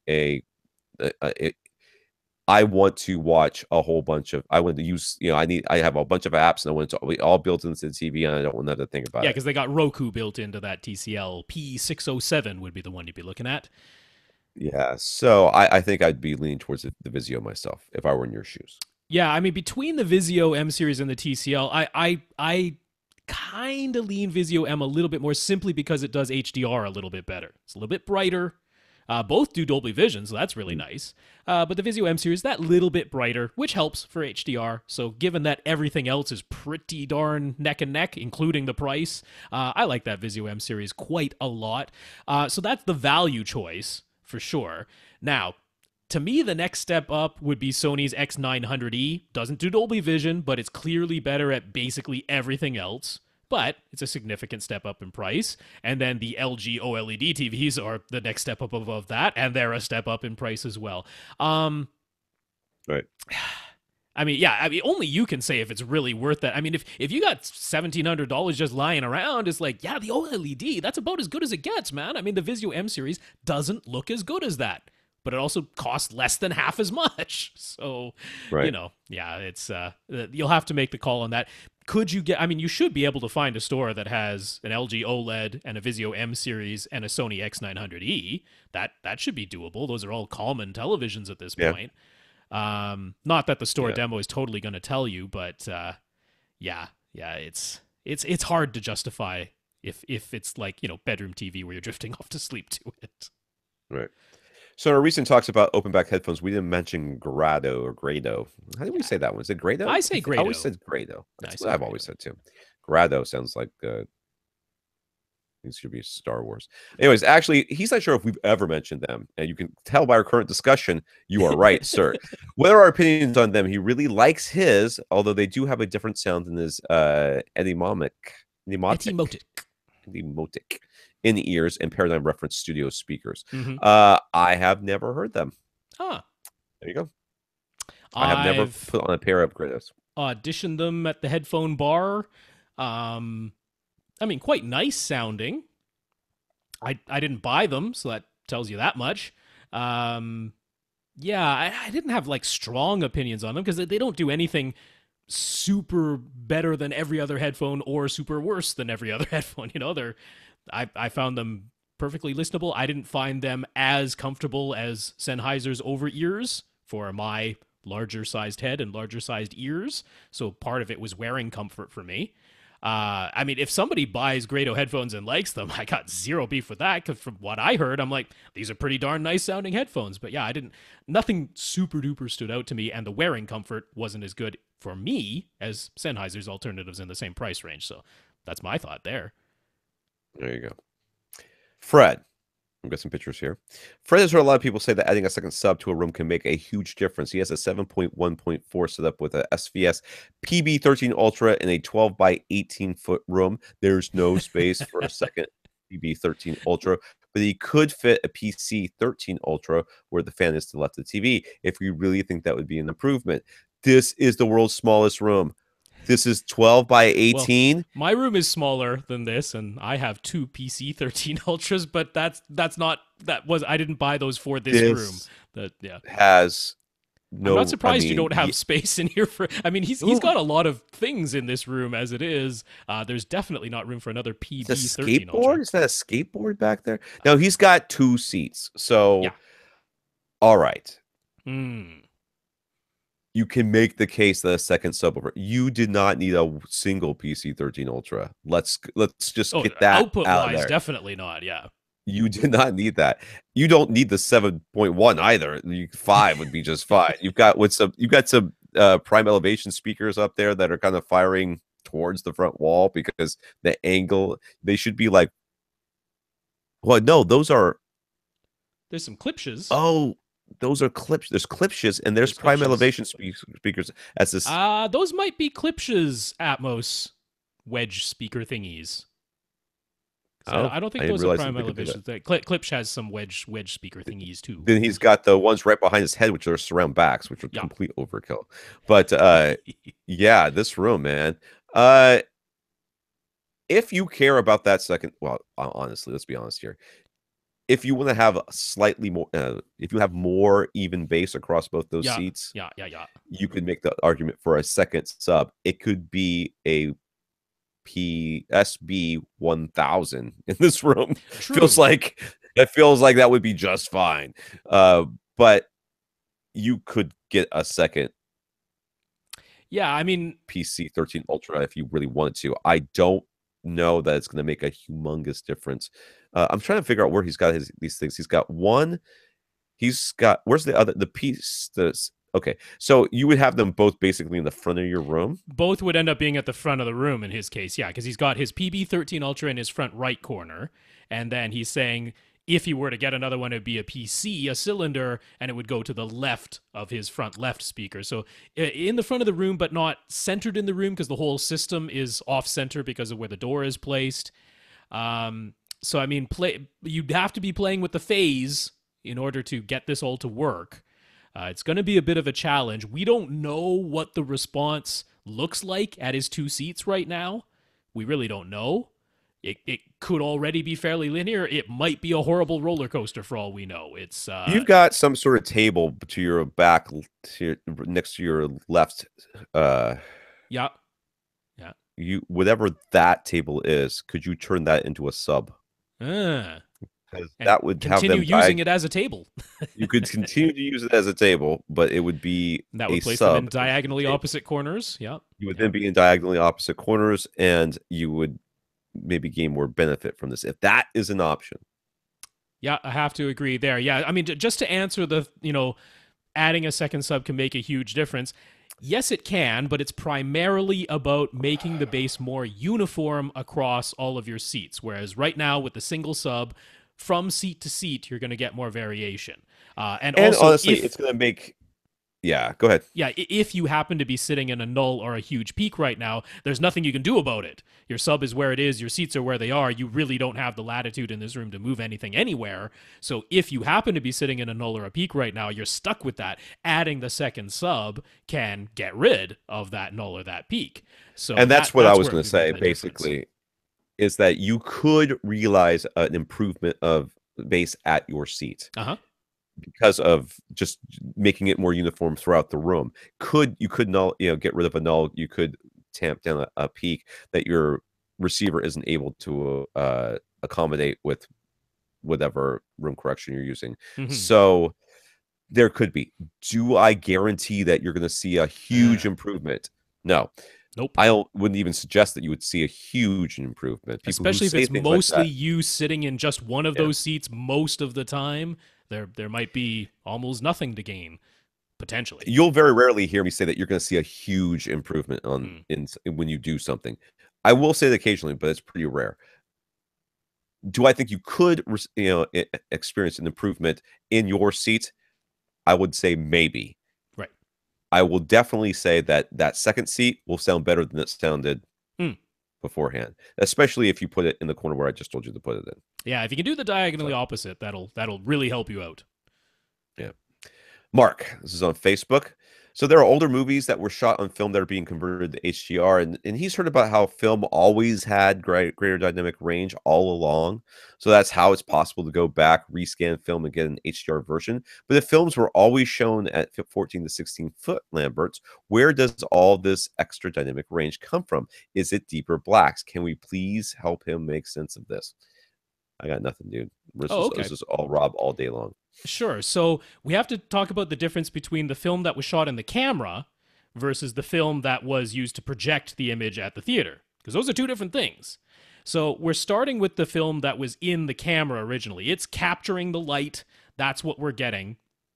And there is some range to that film that was in the camera between something just above black that it could capture some detail in a really deep shadow, all the way up to the brightest thing that you could capture on that film. And depending on the film stock, that's going to be different. Different film stock had different dynamic range. It also tremendously depends on what lens was being used with the camera and what camera was being used and what exposure and what lighting and all this kind of stuff. But ultimately, you could capture some range between from black to just barely above black to the brightest thing that the film could capture. That was the original film camera's dynamic range. Then we went through the whole process of making the movie and editing it and color correcting it and all this stuff and got it ready for presentation. And the presentation film had a range that went from black up to 50 nits, or about 16-foot Lamberts, about 15-foot Lamberts. That was the range that we had for the film presentation, which meant that whatever you were doing with the movie, you fit it all into that range of light. You fit it all somewhere between 0 and 50 nits. That's what you did for the film presentation. Now, if you go back to the film that was shot in the camera, it might have captured a range from 0 to 200 nits. Maybe that's what the film camera captured, depending on lens and lighting and all that stuff and the film stock.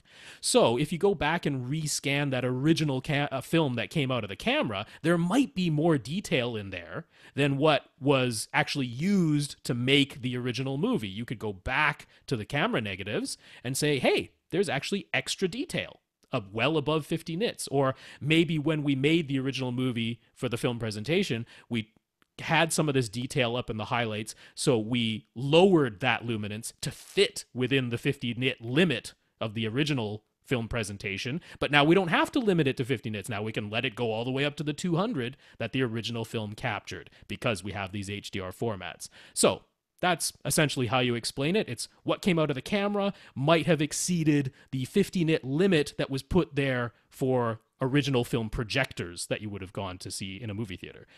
You can remaster it, rescan it, remaster it. John asks, how important is it to feed his AV gear true sine wave power as opposed to a stepped approximation of a sine wave? It's his understanding that APC surge protectors only do stepped. Should this be a concern? I'm going to say no. It's not a concern. I have no idea why, though. I don't see why this is a thing. Yeah. I got this far when I was looking at the questions. My son has soccer every Monday. Yeah. So I have to sit there at soccer. I'm doing all this on my phone. And some of this stuff, I'm like, I'm not looking this up on my phone right now and try to figure this out. When I just know Rob will have the answer. So, Rob... So how coarse are these stepped approximations? Because usually what's happening is it's coming out of a battery. They're using PMW pulse or PWM pulse width modulation to basically just think of it as like pulse, drawing this approximation of a sine wave from the battery instead of just what's coming directly out of your wall outlet. But some of them are super duper coarse at doing that. It's almost like there's a sampling frequency. You can think of it that way. How many times does it pulse per second? With what precision is it able to send out those pulses to approximate the shape of a sine wave? Now, if you're getting something like a J25 or a J35, it's a lot of pulses a second with good control. So the approximation of the sine wave looks a heck of a lot like a sine wave. There's very little difference between this pulse width modulation version of a sine wave and an actual sine wave. And APC does have their S-type that generate a true analog sine wave. There's no stepped approximation going on at all. So they do have that offering if for some reason you're just not convinced. But going to some of the back UPS units, some of the very inexpensive ones that are meant to only drive a computer monitor or something like that, they're pretty coarse. Right. They're pretty coarse. They aren't pulsing very many times a second, and they're not necessarily doing so with a ton of precision. So if you were to look at that, it could be pretty stepped. Could be pretty not smooth in there, which might be the reason why sometimes something like a projector has difficulty using that as its power source, because it's like, I need something a little smoother than this. But yeah, if you're going with the ones that are in the home theater series, like the J-type, or especially the S-type, you definitely don't have to worry there. But the J-type, it's a lot of pulses per second with good precision. It looks a heck of a lot like a sine wave. Nothing to worry about there.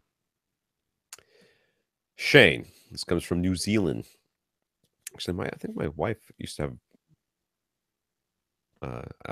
She might still have relatives that live there, but they were quite old, like 14 years ago, so maybe not. Anyways, the same town that this guy's from.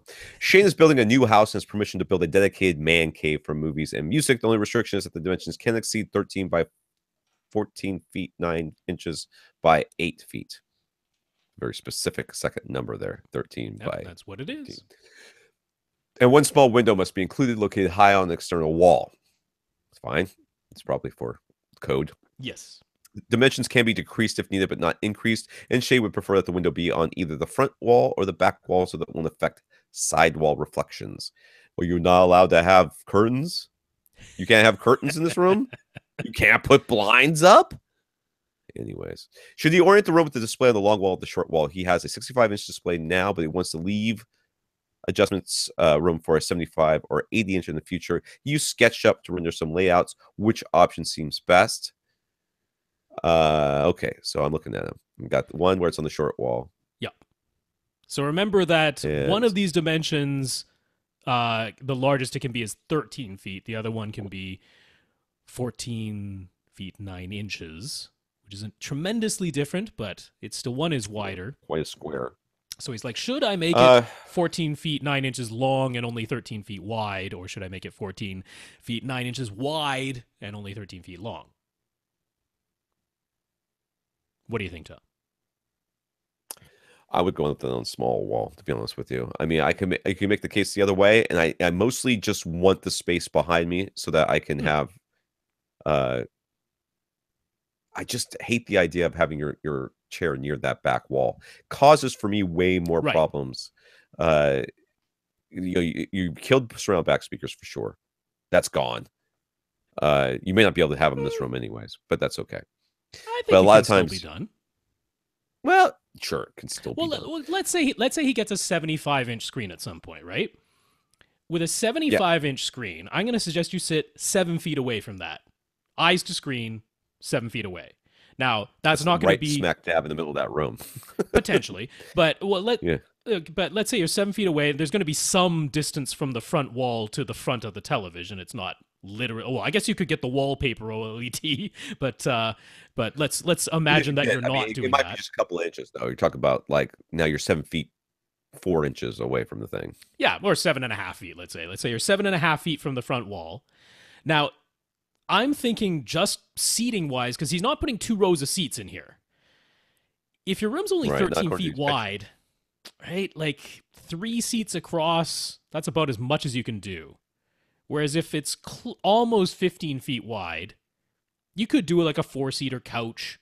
You know, you probably can't do 4 recliners side by side. He's got a picture of a 2-seater couch in here. Well, that's just a rendering, though. You know, how do you know? Maybe that's all he wants. No, he mentioned in his email he wouldn't mind being able to fit more seating. You have to put that information in here so I can dealing with this. Yes. Anyways, so I'm thinking make the room wider than long in this case because it's not tremendously different either way, but make it as wide as you can. So maybe you can fit a 4-seater couch in there. That would mean it's 13 feet long from front to back. If you're 7.5 feet from the front wall, that's 4.5 feet from the back wall. That's enough. It's enough. See, I would say that you just go 5.2.4 and have, rear heights and front, top. Well, I'm not gonna say no to that, but either way, I'm saying sit about 7 feet away from your TV. And I think it's really 6 of one, half a dozen of another. It is, yeah. We're talking. I mean, the difference is about 1.5 foot in the size of this room. That's right. 2/3 is the difference in the size of this room. Would you shrink any of these dimensions? I would make them as large as I possibly can. That's what I would. I agree with that. You don't have enough room to shrink. Yeah, I mean, I wouldn't shrink anything in here, unless you plan on mounting your couch like the Dukes of Hazzard got into their car. Right. You know what I mean? And you could just have to, it'll be just like wedged in there. There'll be no side on the other side. But I do like his double replacement, though. Yeah, either way, he should have 4 feet of space behind his seats, right? Either way, there should be 4. It might be 5 feet if he makes the room longer than wide, but there should be at least 4 feet, which means I would probably go front and back subwoofer placement as opposed, because side by side, you're not going to have a walkway, man. Like, if you have a 4-seater couch. Maybe front and back. The subwoofers. Middle of the front wall, middle of the back wall. Because in his layout, he's like, should I have the subs middle of the front wall, middle of the back wall, or middle of the side walls? And I'm like, if you do middle of the side walls. Oh, no, you won't be able to fit them on the side wall. Yeah, you're not going to have a walkway. You could do corners, diagonally opposite corners. Sure. I think I'd do corners because I think it's going to. I was thinking the walkway, but I was actually thinking the walkway behind the couch. You get, you won't need a huge sub anyways, but I think tucking them in the corners is probably better. Yeah, I think tucking them in the corners, even if they're cylinders, would be better. That's what I think. But it doesn't really make that much of a difference. Again, 6 of one, half dozen of the other. Christopher is thinking of snagging a 4K HDR TV during their Black Friday sales. Assuming those are going to be around. If he does, you have to upgrade the sources as well. And since he's gotten used to a voice control of his media gear with his Xbox One, was he using the Kinect? Is that how he's doing it? Or you can use the chat headset now too. Same thing. He's considering the step up to the Xbox One S or X. Both of these offer UHD Blu-ray playback, but do we think there's any chance of them getting Dolby Vision support or for either UHD Blu-ray or the streaming apps anytime soon? And just to be sure, his Denon AVR X4300H can pass through Dolby Vision, right? The last part is yes. The second part is I don't believe anything Microsoft says. Well, If they say they're going to bring do about Atmos. They brought that in.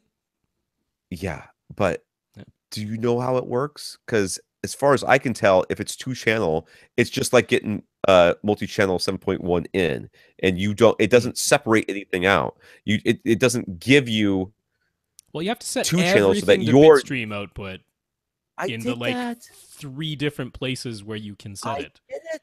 Uh-huh. I did it. I did it. It's the terrible. It's not well implemented. No, it doesn't work Yeah, right. it upmixes. It attempts to upmix inside of itself, right? It does, and then but it doesn't give me like half the time. Half my speakers aren't doing anything. Yeah.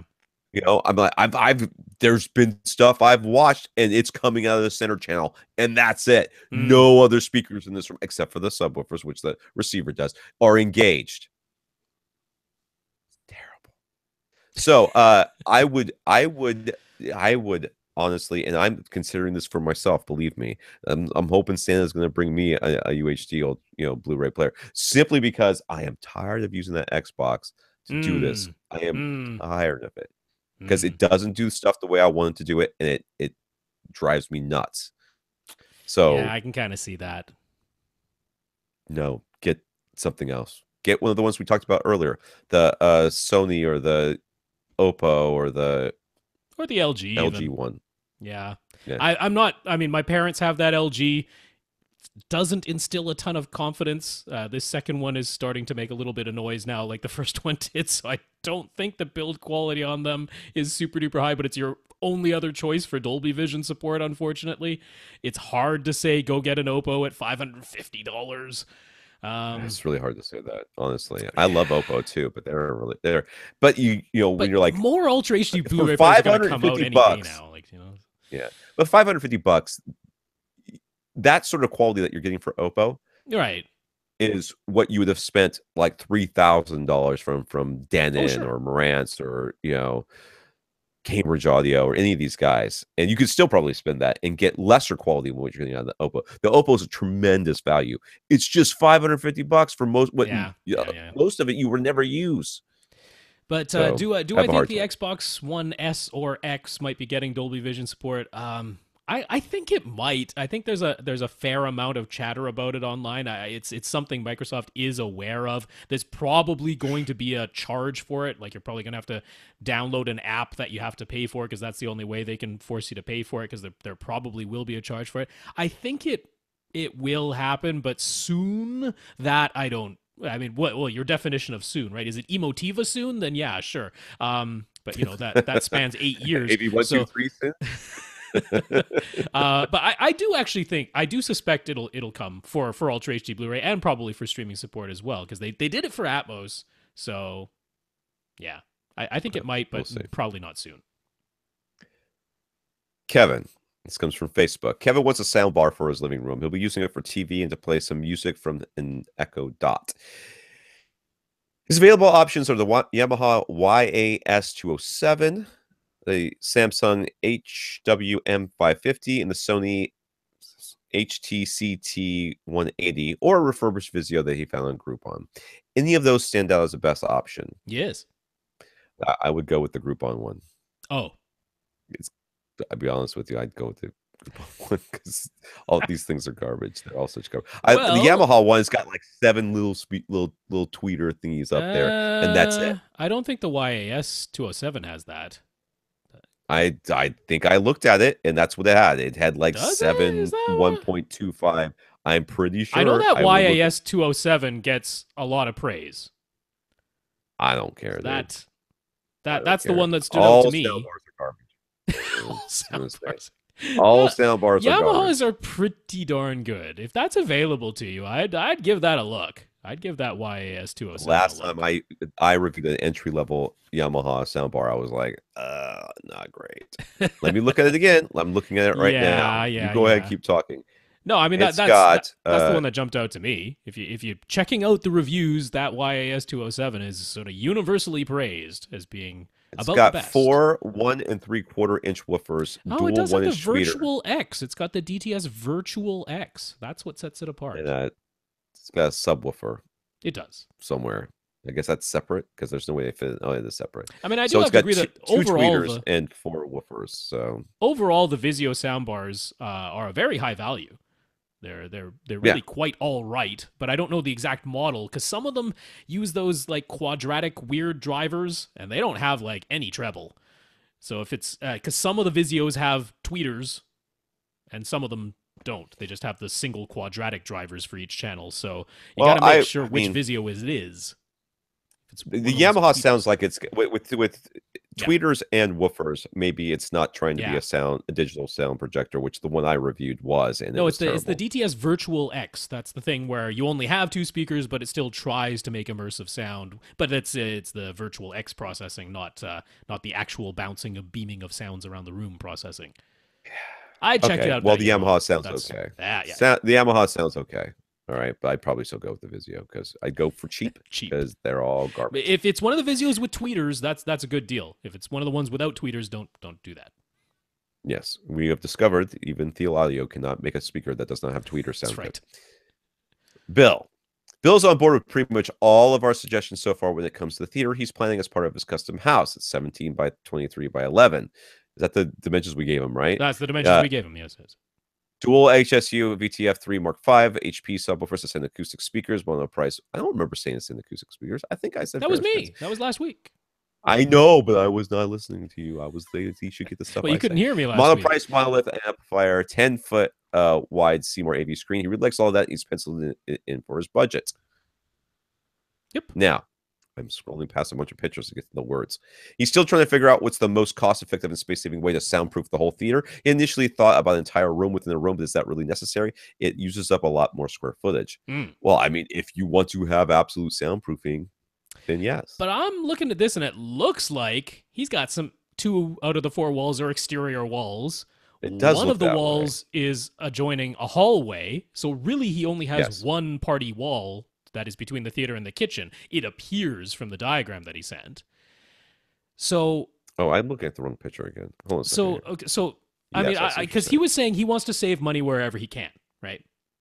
So my number one advice is to talk directly with the people at soundproofingcompany.com because they will give you a ridiculous amount of free advice. I don't know how or why they managed to do that, but they're really, I mean, I know he's already checked out soundproofingcompany.com because most of the way he builds stuff is exactly the way they recommend. But you can you don't know though that he may be worried about the sound leaking out and getting to his neighbors. You know, he may live in one of these neighborhoods where that's not planned, but the houses are all real close. So he may want absolute soundproofing on all of these walls. So in which case, again, your advice stands. Talk to soundproofing company and say, this is what I want, and what's the cheapest way for me to do it? I'll buy everything from you. And they will help you out. The main thing I want to convey to Bill and to everyone else who's concerned about soundproofing.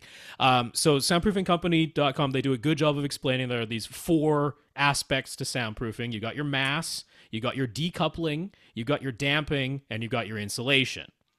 But what's important to know is you don't need to double up on any of those things. If you've already decoupled, and when we're talking decoupling, what we're worried about is the big surface area on one side of the wall is not physically connected to the big surface area on the other side of the wall. Now, whether that's staggered studs, right? So only half of the studs are holding the inside drywall and only half of the studs are holding the outside drywall, or whether that's sound clips with hat channels to give you some decoupling between the drywall on one side versus the other, or completely separate studs, which is your room within a room construction.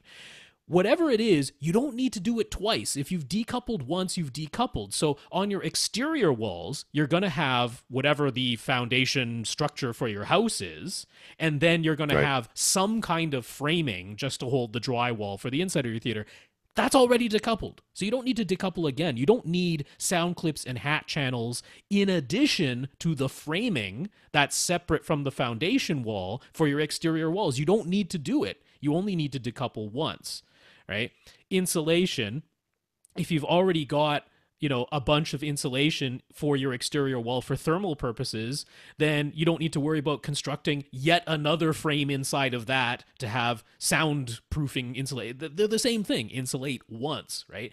Decouple once, damp once, and mass. He worries a lot about mass because we've been talking about the drop ceiling thing. Mass is a bit overrated because if you look at the STC ratings, let's say you have 8 layers of drywall. 8 layers of drywall is a ton of mass. It's less effective for soundproofing than having 2 layers of drywall with green glue in between them. That's more effective than 8 layers of drywall. So mass is overrated. What you want is to have the other aspects of soundproofing in combination. So I think he's worried about mass more than he needs to be. So when I'm looking at this plan in this diagram, I'm like, the exterior walls, they're already decoupled, insulate them, and then you basically already done that. Anyway. Yeah. The one I would worry about is between your kitchen and your theater. Maybe you do full-on double studs just for that one wall, because you're going to have a lot of noise in the kitchen and you're going to have a lot of noise in the theater. Maybe you do the full-on double studs right there. And maybe between the hallway and what's going to be the front wall of his theater, maybe there you either do staggered studs or there you use sound clips and hat channels. But you don't have to do all the things on all of the walls. That's what I want to convey. I have to scroll back down because I was looking at the picture. So you're still not 100% sure about the ceiling. I'm not going to read that other one because you already answered it. The Acoustical Solutions ceiling tiles aren't cheap, so he could still go for double drywall, green glue, sound clips, and hat channels for the ceilings instead. Strictly from a soundproofing standpoint, which is more effective? Wouldn't the drop tile ceiling be more prone to allow flanking noise in addition to having less mass? So again, this is exactly what you're just talking about. Once you've done the green glue, you don't need the hat channels, right? At that point. No, that's not, because the green glue is the damping, the hat channels are the decoupling. Right. So in that case, but actually, you're more prone to getting flanking noise paths without the drop tile ceiling, because any holes you are putting in the ceiling have to go through all of the ceiling you just put up there. Whereas if you have the drop ceiling, you can have very limited openings in your drywall ceiling that's above the drop ceiling, and then the drop ceiling is another layer, a continuous layer, essentially. Like if you're because you're gonna go from one side all the way to the other, and then you can fill all that again with mass with insulation. Which, yeah. So I think he was mostly worried about the mass. Don't be worried about the mass. And if you were like, oh, I'm going to have this drop tile ceiling, do I also need to have the drywall that's connected to my actual ceiling joist? Does that need to be decoupled too? No, because you don't need to decouple twice. The T-bar ceiling is already the surface that's decoupled from the drywall above. So don't double up on stuff. That's how you can save money here. So if he goes with the Ascend HTM 200 SE speakers for surround and Atmos positions, how should he mount them? He wants to install columns like he had in his last theater. So should he just build shelves to hold the surround speakers, or use some sort of wall mount? And should he make the columns thick enough so that the speakers are flush, or should the speakers protrude from the columns? I mean, to me, this is a question that's more aesthetically important than anything else. So I would put this back on you. What do you think would look best? Because, unlike me, and in some cases, Rob, you're not going to be switching up your gear all the time. You're going to buy the stuff, you're going to put it up there, and it's going to be it. So do you want to actually hide your speakers inside your columns? Do you want to wrap your columns in speaker grill fabric, have an opening, and in there you put your speaker, so that you'll even see it? I mean, you could do that, or you could just tack a shelf onto the wall and call it good to go, which is what I've done. I haven't even finished painting in here, and I can't seem to care enough to do it. So, I mean, there's all the way. So what you don't want to do is put anything between your speaker and you that blocks the sound. As long as you don't do that, you're fine. Yeah, the HTM 200 SEs, they actually come standard with 2 screws, 2 mounting screws already installed in the back. They have the threaded inserts. They've already got the screws there. So basically any speaker wall mount that is a 2-screw design can work for that. Or you can just attach a metal plate to the thing or a wood plate or whatever you want to do. They've got the two screws, the two threaded inserts already there as part of the speaker. Right. So there's a gazillion different ways to mount them. They over at Ascend they used to recommend Omni mount, but I don't know what's happened to Omni mount. You can't find them anymore. But Yeah, I don't know. Video Secu, Sanis, any of the other places that make speaker wall mounts, they all have something that could work if you just want a traditional wall mount. Now, if they're going to be your surround and your surround back speakers in these columns, I'm like, yeah, you could just build yourself a little shelf in that column, holds the speaker, you're done. There's not much else you need to do. Yeah, and that's what I was saying. I mean, like, yeah, wrap that little opening in fabric, acoustically transparent fabric, and then just take the speaker grills off of your your speakers, and you're right back to where you were as far as whatever attenuation that you would have gotten from the speaker grills themselves. And Bob's your uncle, you're done. You can't even see your speakers. I like that real clean look, man. If you can get away with it, do the clean look. And the HTM 200 SEs, they're not very thick. They're only about 6.5. They're not even 6.5 inches from front to back, and that's with their grills on. So take the grills off; they're about 6 inches deep, front to back. Yeah. So we asked, what about the focal birds instead, particularly for the Atmos positions? Would they be easier to mount? He did notice that even though they look more compact according to the specs, they're not that much smaller than the Ascend acoustics that he's been looking at. So their looks might be misleading. Now, I've never seen them in person, so I am planning on contacting Mark and see if he'll send me those, because I think that would be good for the podcast. Yeah. I mean, I know that I've already got the SVSs, and I would love to have some more prime elevation speakers, but I think it would be better for the podcast if I heard these other speakers. So I think I'm gonna do that. But I have to I mean, I can vouch for the focal birds matching very nicely, especially as Atmos speakers, where it's far less critical. With Ascend's speakers, I've recommended them frequently. That's kind of where this whole thing came from, focal birds and Ascend speakers. So are they easier to mount? Well, they come with the mount, so that much is easier. You don't have to buy any sort of separate mount. So in that sense, yes, they're that much easier. Yeah, if you're more comfortable because the mount's already there and it's swivel mount, so you can, if you want to aim them, you can, whatever, easy to move around. Yeah, that's an easy recommendation. The HTM 200 SEs though, as long as you get some kind of mount that screws into the two threaded holes that are already there, you can move them and swivel them just as much. It'd be a separate purchase.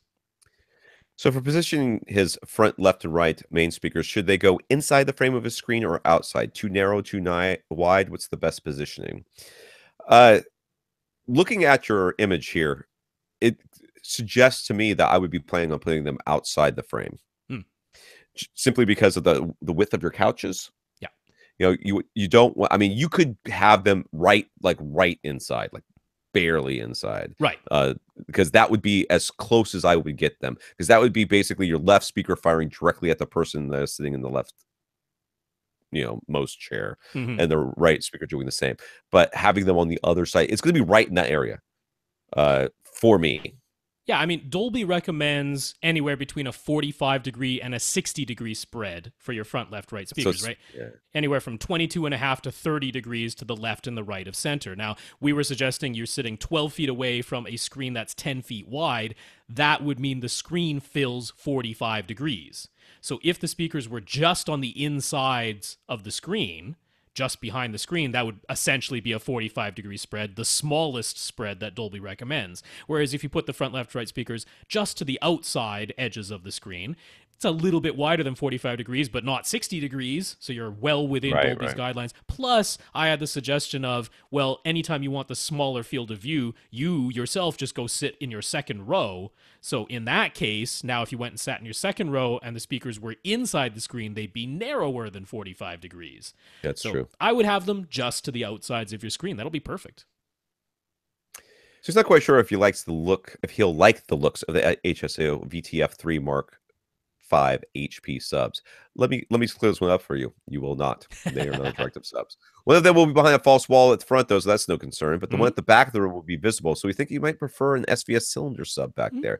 It's more expensive, but the PC12 Plus or the PC13 Ultra would fit. Any issue with pairing either of those subs with the HSU VTF3?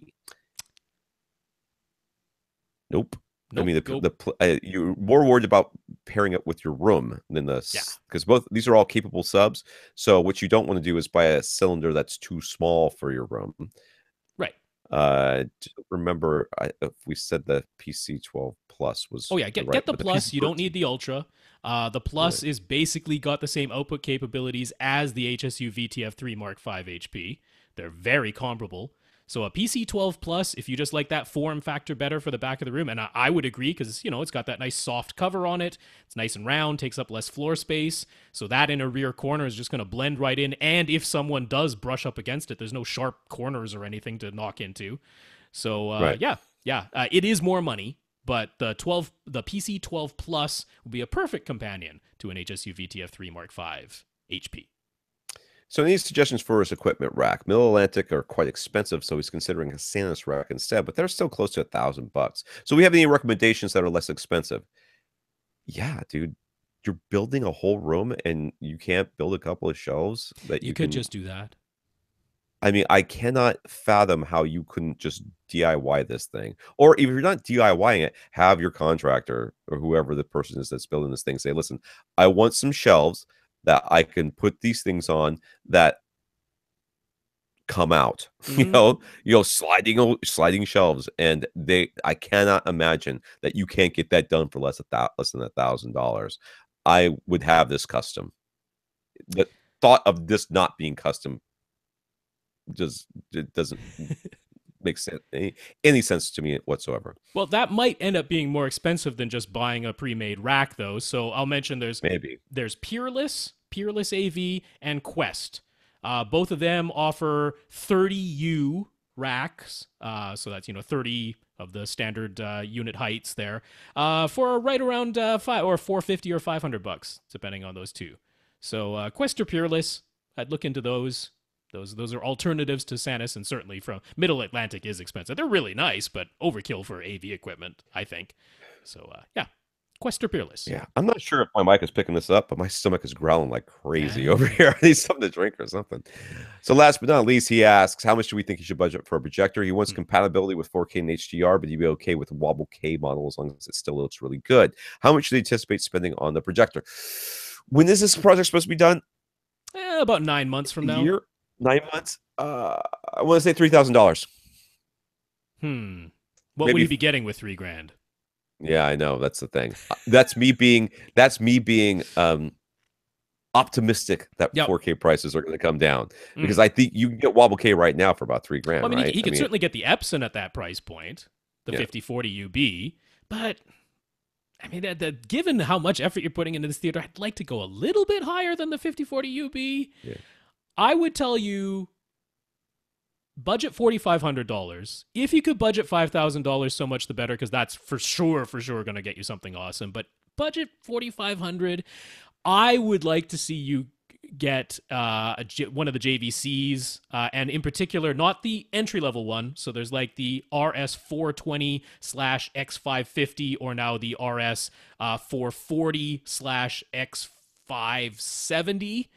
Those are JVC's entry level ones. I'd like to see you go to their middle one, which would be an RS 520 or an RS 540, also known as an X 770 or X 790. I'd like to see you get into that model range because those are the ones that have the full wide color support, the full DCI color support, a little bit brighter for their HDR.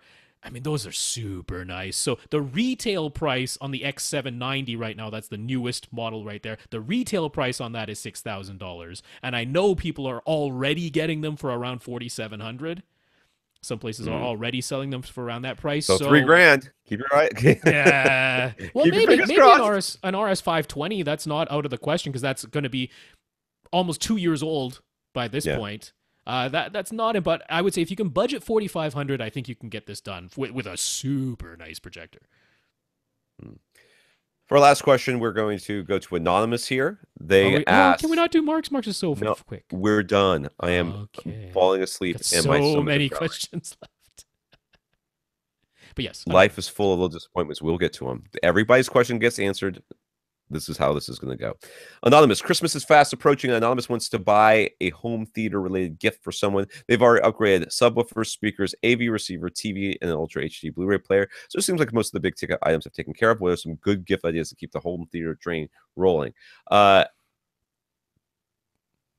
things I'm thinking of buying for people are the Echo Dot, which is a hugely popular thing. If I would also, if you're thinking about buying them subwoofers, then clearly you've got money to spend. How about $900 for one of these things? No, a speaker to go with it is not a bad idea. Like a Bluetooth portable speaker that's good. I mean, that sounds good if they care this much about that stuff, but they may just want to hook it up in their home theater to control Right. stuff. That's the thing that initially came to my mind of stuff that I would consider. You could, if they're into home, if they're like tweaking things and stuff like that, you could get the U-Mic one from Cross Spectrum Labs and Room EQ Wizard, which is free. So just give them the microphone and then explain what to do. Her, maybe, I don't know. They would probably love you for that. Those are the two things that came to my mind. So I first of all just wanted to say that I loved this email. I really enjoyed this email. And so we're not saying the person's name because we don't want to reveal who's buying what for whom. So that's why it's anonymous. But I just wanted to say I really love this email.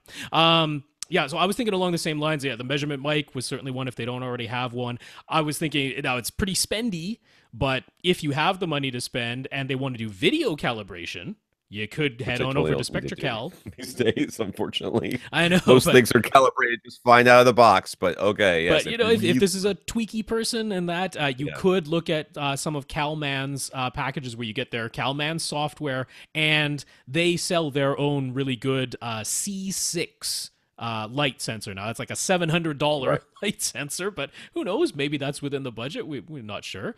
Now, I don't know what you're using to control the home theater. Do you already have a Harmony hub? Because that would be good. A Harmony remote it'd go very well with your Echo as well. That's right. Yeah.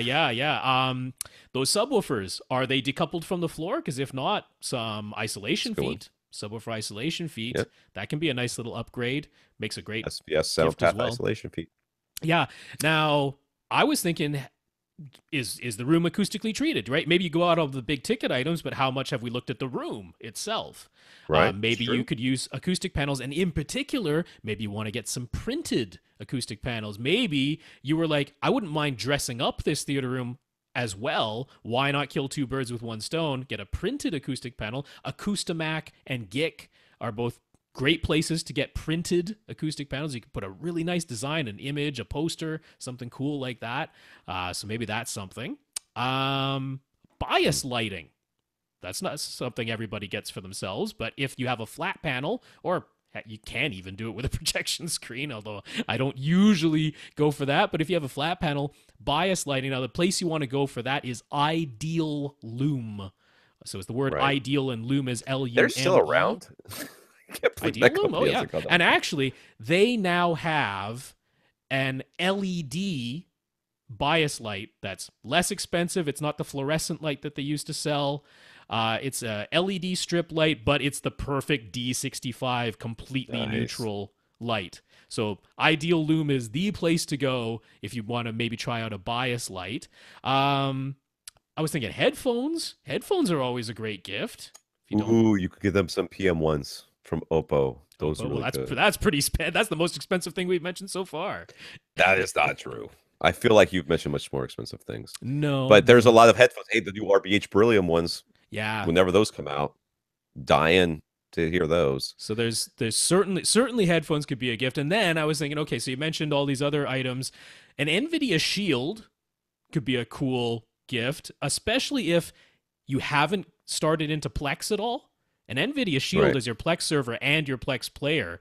Man, is that a really nice way to venture into Plex if you haven't already done so. So an NVIDIA Shield. And then I was thinking a little off the wall, something that I really enjoy and think is a lot of fun, and not a lot of people, quite a few people, but not a ton of everyone has bought, PlayStation VR.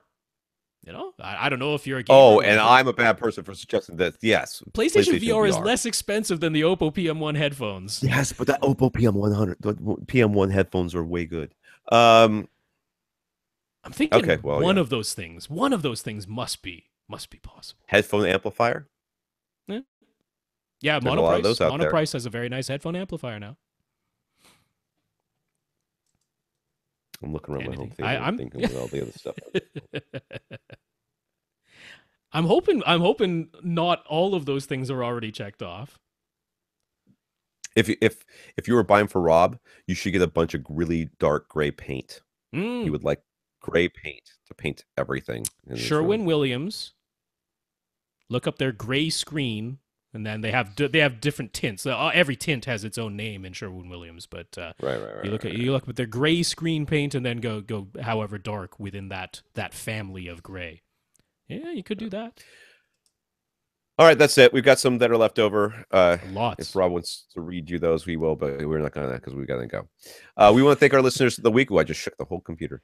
I want to thank our listeners of the week. We want to thank our patrons over at Patreon. There's 30 of them. Rob W is one of them. And we also want to thank Tom, who went to www.avrant.com, clicked on the Buy Us a Cup of Coffee link, and left us a donation. So thank you, Tom, and thank you, Rob, and all the rest of our patrons. Yeah, Tom and Rob, thank you for the donations. And I do want to mention the people that we didn't get to.